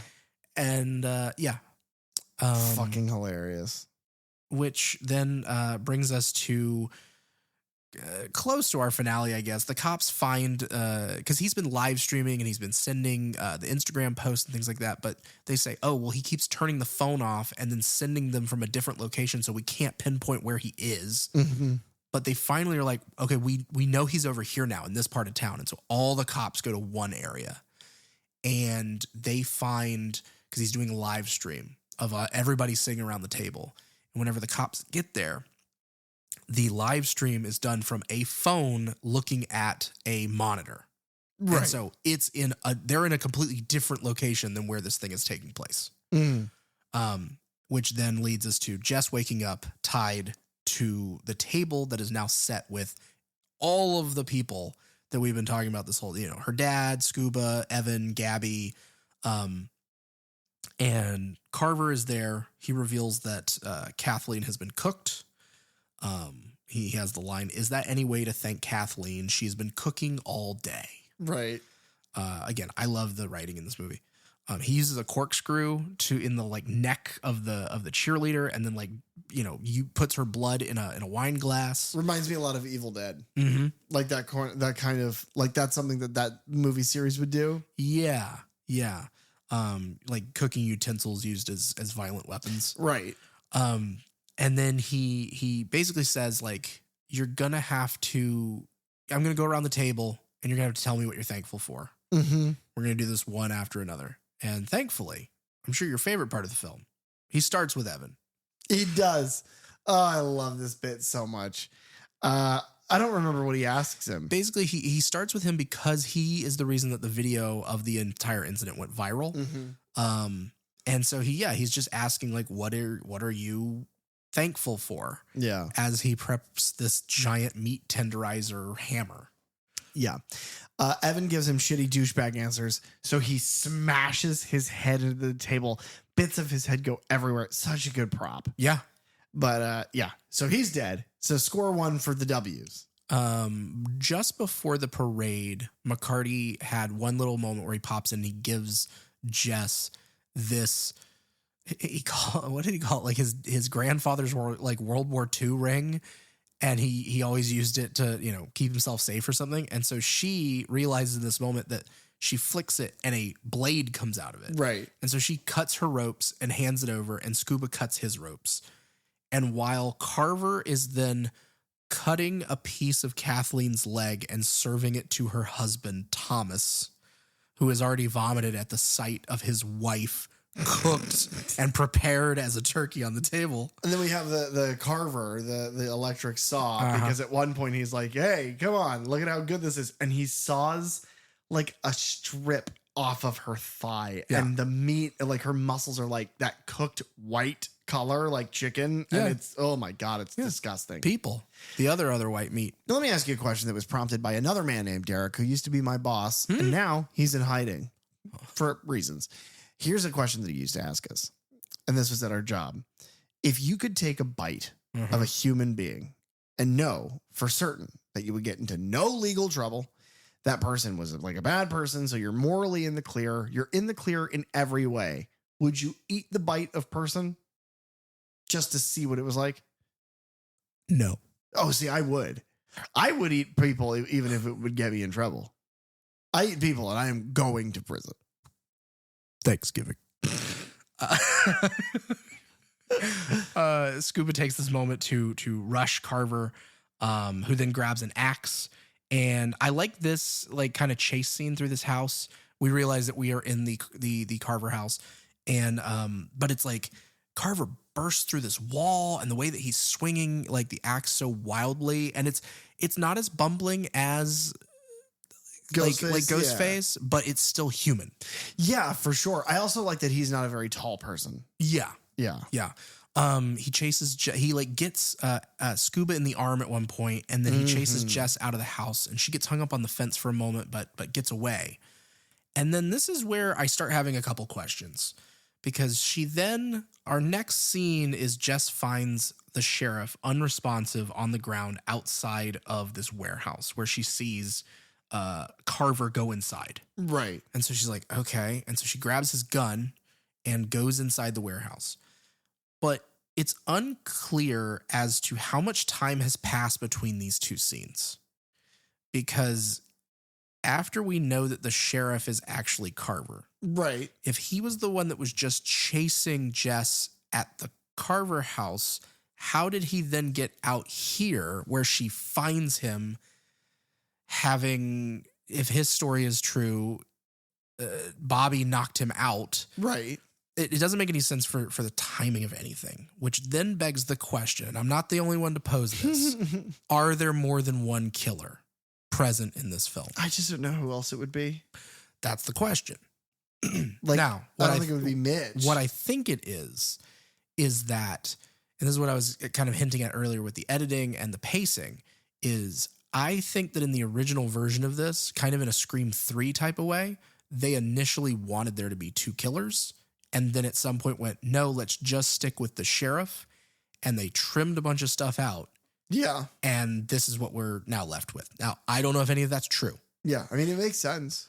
But that's just kind of how it feels, because there's certain things in this movie where it's like, it doesn't make sense that there's only the one, because we see him doing his cop duties during the day, but then in the very next scene, he's doing this thing. And how does he have the time to do both? Right. Ryan is the one that makes the most sense. Yeah. Oh, yeah. Big time. Because he disappears for the back half of this movie. We have not seen Ryan in a while. After he and Bobby have a fight in front of Jess, and she's like, I don't want to see either of you. Go away. Which is sad, because it's like, oh, well, no, Bobby didn't lie to you or do anything bad. He's protecting you from somebody who is lying and doing things bad. Maybe be mad at Ryan, not Bobby. Right. I stay on the team Bobby. Oh, well, that's good. She goes inside the warehouse. She sees Bobby taking off the Carver costume. Yes. And so it's like, oh, is this our killer then?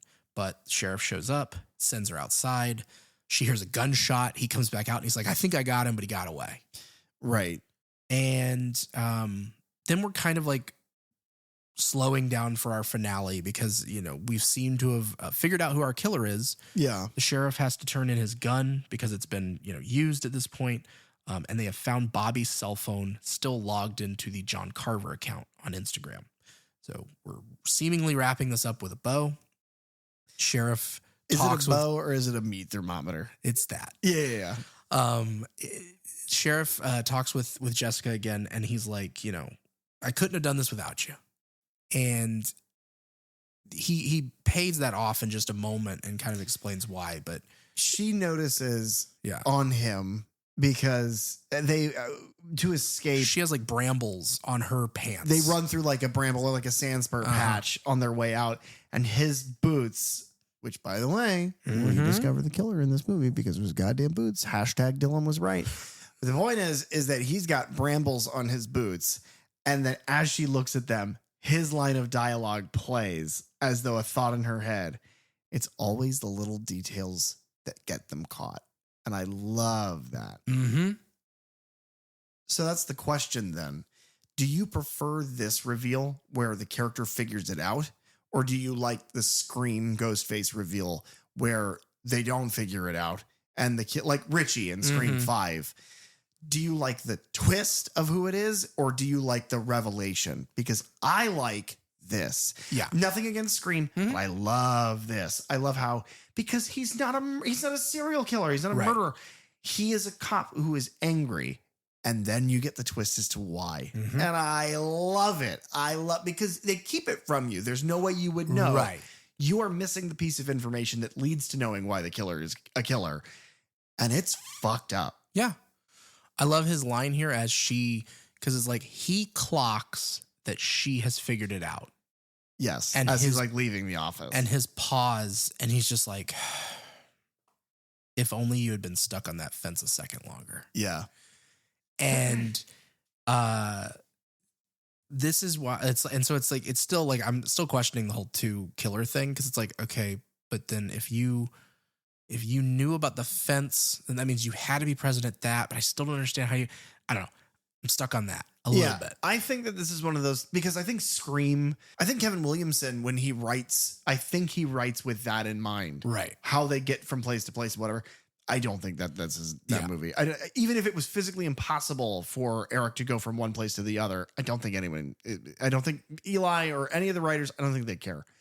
But what I love about this is because he pauses and he turns, and it's Patrick Dempsey's face. He's in a sheriff's outfit. There's nothing different, but he is a completely different character. Mm-hmm. It is so sinister. Yeah. Same voice, same everything, but something changes and he is livid. It is like that cold fury. And he reveals, here's the big reveal, folks. We told you to watch this first and you fucking didn't. We gave you a moment and a joke where I pretended that you left and then came back and you didn't do it. He was sleeping with Amanda, Mitch's wife, who dies. She's the one who gets her head smashed by grocery carts and her hair ripped out. He was with her. She was about to leave her husband for him, and the two of them were going to start a family because she was pregnant. And then she died in the massacre that was caused by Jess's father. And he is like... And her circle of friends. And so he has dedicated the last year to planning their deaths. And he fucked up. And now it's not going to work. And framing Bobby has also now not worked because now there's a witness who knows. So he's like, so here's what's going to happen. I'm going to fucking murder you. Good luck. And which is funny because this reminds me of The Boys. Because in one of the later seasons of The Boys, Homelander has lost his he's always crazy, but he's like off the deep end. And he's threatening Starlight that if she doesn't do what he wants, he's going to kill Jack Wade or Huey. And she is on live and she's like, interesting. And she holds the phone at him. Same thing. Jess has been on live from Bobby's phone, which she stole out of evidence. And she is filming him the entire time, admit to what he's done. Right. But the problem with that is that when you do that to a serial killer, typically they have nothing left to lose. So they try to kill you. Yeah. She tries for like a fire axe on the wall. They struggle. And then Bobby, who has come to, he throws, I think a hammer through the glass and then kind of saves her from there. Cause we see a figure pick up a hammer scenes ago. And I've been trying to figure out where that hammer ended up. And I think it's in this moment. If that is, I think it's brilliant because it pays off that he's a pitcher. Yeah.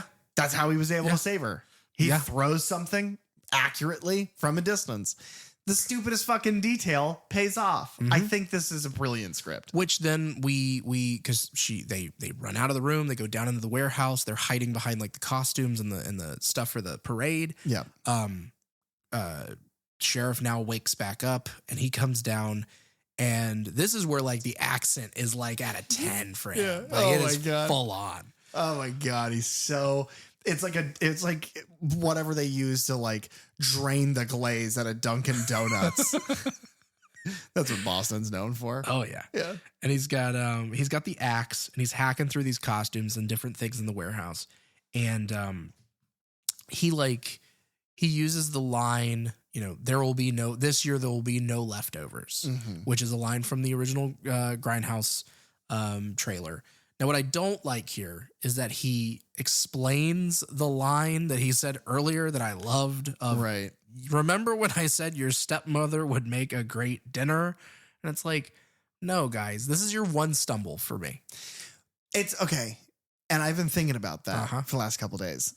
Here's where I leave off because I agree with you. I think it cheapens it. I think it cheapens the foreshadowing. I think it cheapens the wink and a nod.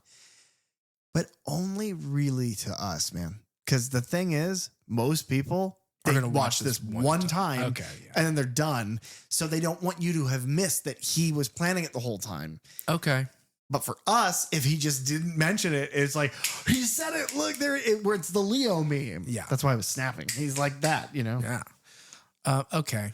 That makes a little more sense. I'm just, No, it's just because of how we do and because I like to rewatch these things, especially yeah. something like this where it's like, I'm going to probably watch this like every year around this time. Yeah. Oh, yeah. Well, that's the thing is that when it comes to Christmas horror, you have a million fucking options. Halloween horror, I could not... Neither one of us could we could spend 2 days trying to think of every horror movie that is filtered around Halloween and never come up with an accurate total. Now you say that. Uh-oh. And if you want, you can check out my Letterboxd at that D Rosenberg. Check out my lists. I have lists for most holidays out there, and including ones for Thanksgiving horror films, Christmas horror films, and Halloween horror films, and just how many I have found out there. I'm not saying it's a perfect list or that it's complete, but my God, there's a lot. It's like if you ever wanted to get in the mind of like Ed Gein, who was about to make a lampshade out of a lady's butt. That's similar to looking at the lists that D. Rosenberg has made on his letterbox, because let me tell you, it takes a certain level of laser sharp focus to do that. Yeah. The kind of laser sharp focus that you have when you, I don't know, dissect a lizard. Yeah, I've never done that though. What about a cat? No. What about a rat? No. Okay, that's a lie. You guys should have seen his face. Yeah, he freaks the fuck out, and then you end the movie. Well, you end his part in the movie, right, in a way that I am disappointed by. This is the stumble for me. Okay. Jess turns on Bobby throws something to distract him. She turns on the gas to inflate this giant turkey balloon. And then they hop into Bobby's dad's tow truck to get away. Yeah. The orange tow truck. You see it several times. Yeah. But then Carver, the sheriff, grabs, as they're driving away, he grabs the tow hook off of it and wraps it around something to where they can't get away. Mm-hmm. It's like one of the rebar or whatever that would be, a giant steel pillar, steel beam. I don't know what you're referencing. Nothing. Oh, okay. Not twins of any kind. No. But so now nobody fucks a turkey in this particularly. I'm explaining why I'm disappointed. Nobody fucks a turkey, but with the giant inflatable, she grabs and this is fine. It's a fine piece of callback. Throughout the movie, Jess's mother has died. Her birth mother has died. And she has a little pendant on a bracelet of her mom. And she says goodnight to it a couple times or whatever. She goes to shoot this turkey with with McCarty's blunderbuss. Which she knows how to load. Because of the commercial. Mm-hmm. See, everything has unironically, it's a really tight script.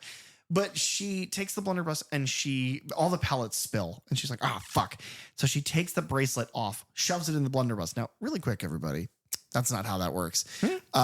She fires it, hits the helium in the balloon, bursts into flames. John Carver engulfed in them, presumably dead. And it snaps the cable so they are able to peel out of there and drive away to safety. Yep. And then we get to our epilogue, where they're kind of speaking about it's sort of like over the frame narrative that's being kind of orated off camera. And we see her staring at the burnt down building, or burnt out. It's still standing. And firemen are going in and out. And she sees a fireman walk out, and the camera follows him as the other firefighters are just kind of talking to the cops. Just we haven't found a body, but who could have survived that blast? Right. And then we just push in on this guy's face behind a mask. My question is, what does that mean? Nobody could have survived the blast. Do you think that a helium explosion atomized him? Yeah. You can't find a toe? No, man. Nothing. Not a tooth? The building's still standing. Right. He is gone. He was just turned into He wasn't dust. there. It's like he was never there. They skipped meef and went right to must, which is meef dust. You heard it here first, folks. Meef dust. TM, Third Channel Podcast. Okay. Back to my conspiracy. Oh, good. Ryan shows up right now. Right now. where has he been the whole time this has been going on? I mean, Jess said, I don't want to speak to you anymore. Fuck off. So he probably fucked off. Yeah. He was probably at home taking things and either putting himself into those things or putting those things into himself. Oh, he took it literally. Yeah, he fucked off. Wow. And on and off and on. We get a little like Ryan, you think is the other killer? he's the one that makes sense to me. Not Bobby? No, I mean, Because Bobby was there the day before and he lied. yeah, I don't know why. it could be either one. If there was another killer, I think it's Bobby. See, that's funny because you're on your team Bobby. I like him as an actor and I Mhm. like him as a character, but Ryan does not have a motive. Bobby has a fucking motive. Your bitch ass ruined my life. Yeah. And they are basically, he is on the ground and inches away from him is where the sheriff is standing. They're literally next to each other in the opening sequence. If there is a second killer, I think that it's Bobby. However, I want to be clear, I do not think there's a second killer. I do. And I think that's going to be explained or played with in Thanksgiving 2. CN 16 years. That'll be explained in Thanksgiving 2. We're even more thankful. The second helping. Well, see, that would be good because the first tagline is there will be no leftovers. So what Oh, I was going yeah. to say is Thanksgiving 2, there's a little leftovers. Just a little bit. We get this little scene at the end where it's like a dream sequence and it's like she thinks that she hears a noise and she looks in the closet. There's nothing. And then a burning, completely on fire Sheriff Newland pops out and grabs her. And then she wakes up from a nightmare and it didn't happen. And then cut to credits and ooh, wah, ah, ah. No, that was Grindhouse. That's when that music. Now it's like sail. Anyway, Derek Rosenberg, co-host of the Third Channel podcast. Mm-hmm. Do you recommend Eli Roth's Thanksgiving? I do. I really do. Yeah.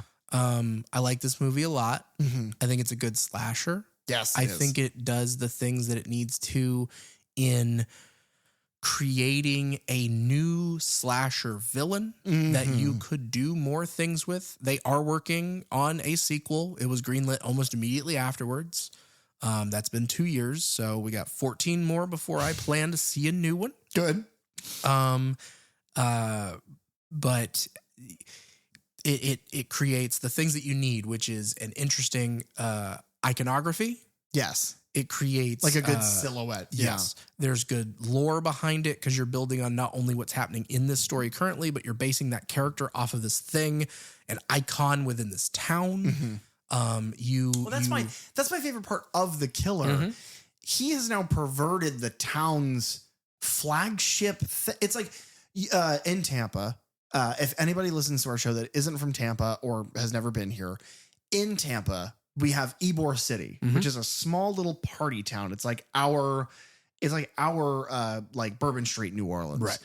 And the guy who created it was a guy, I think it was Jose Gaspar, who like kind of founded the area. There are statues of Jose Gaspar fucking everywhere. There's a bar in Ybor called Gaspar's Grotto. It's like Jose Gaspar is a local legend. So if during Gasparilla, somebody dressed up like a fucking pirate and murdered 16 people in the span of a couple days in revenge serial killings, that is what that would be synonymous with. So now Plymouth, Massachusetts is now synonymous. Their icon murdered a bunch of fucking people. And I think that is brilliant in the aftermath of that. What I think is brilliant is that you and I should start writing that script. Gasparilla Killa. There we are. Is. PJ. Well, you said the same thing at the same time. We have to make out now. Oh, okay. Other co-host of the Third Channel podcast. That's me, baby. Soon to be writing a script for a slasher film. That we will make a small trailer for. And then 16 years from now, look Yeah. Gasparilla Killa. A decade and a half later. I do recommend this movie. I recommend this movie in an interesting way too. I like to give that caveat of who I'd recommend this to. I recommend this to fucking anyone. Yeah. I recommend this with that little asterisk of if you can stomach gore. Yeah. We didn't go over a lot of the Like in the parade, I mentioned it kind of in the beginning of the episode. There's a point where the float driver, where the ship, the Mayflower as a float is built behind him, and he hits the brakes and the fucking mast of the ship goes through his face, but it's like his nose is hung there like a flap. It is disgusting. But if you can handle that, this is like, it's like recommending a beginner's roller coaster. Yeah. I recommend it to anyone. Try it out. And if you can get through it, this is one of the better horror movies that you could watch to get into it. It's also really satisfying for people like me who are very into horror. And it's satisfying for people like you, the old heads that are like, oh yeah, no, this ticks all the boxes and it's new and original and fun. Right. And it's not it's not meta. No. It's not relying on those sorts of things like Scream does. So you don't have to, this could be your first slasher film. Yeah. But it's still playing with the tropes that we know and love. It is, I mean, it's a movie that if you like, you can watch it every year around Thanksgiving. Like he's given us a new one to watch. It's the thing that you love. Like, and we talk about Michael Dougherty, like he makes Trick or Treat and it's like, oh, well, that's a Halloween staple. Yeah. Then he makes Krampus.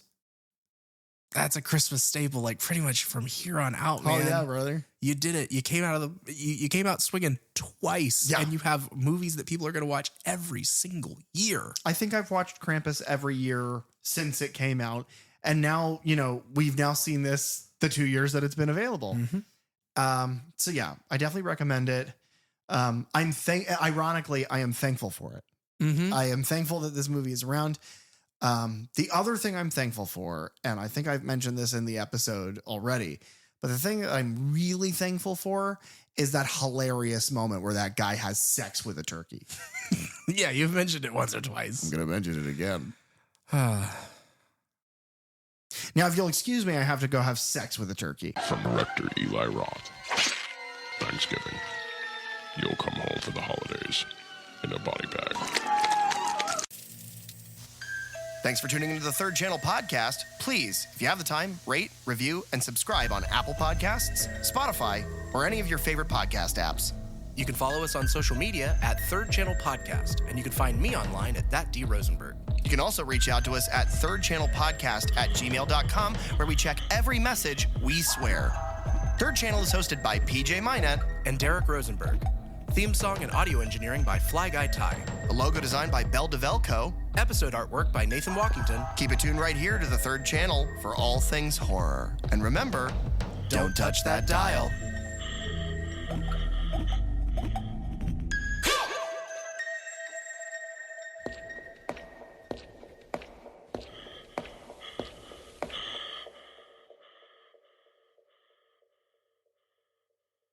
Egg salad and eggs.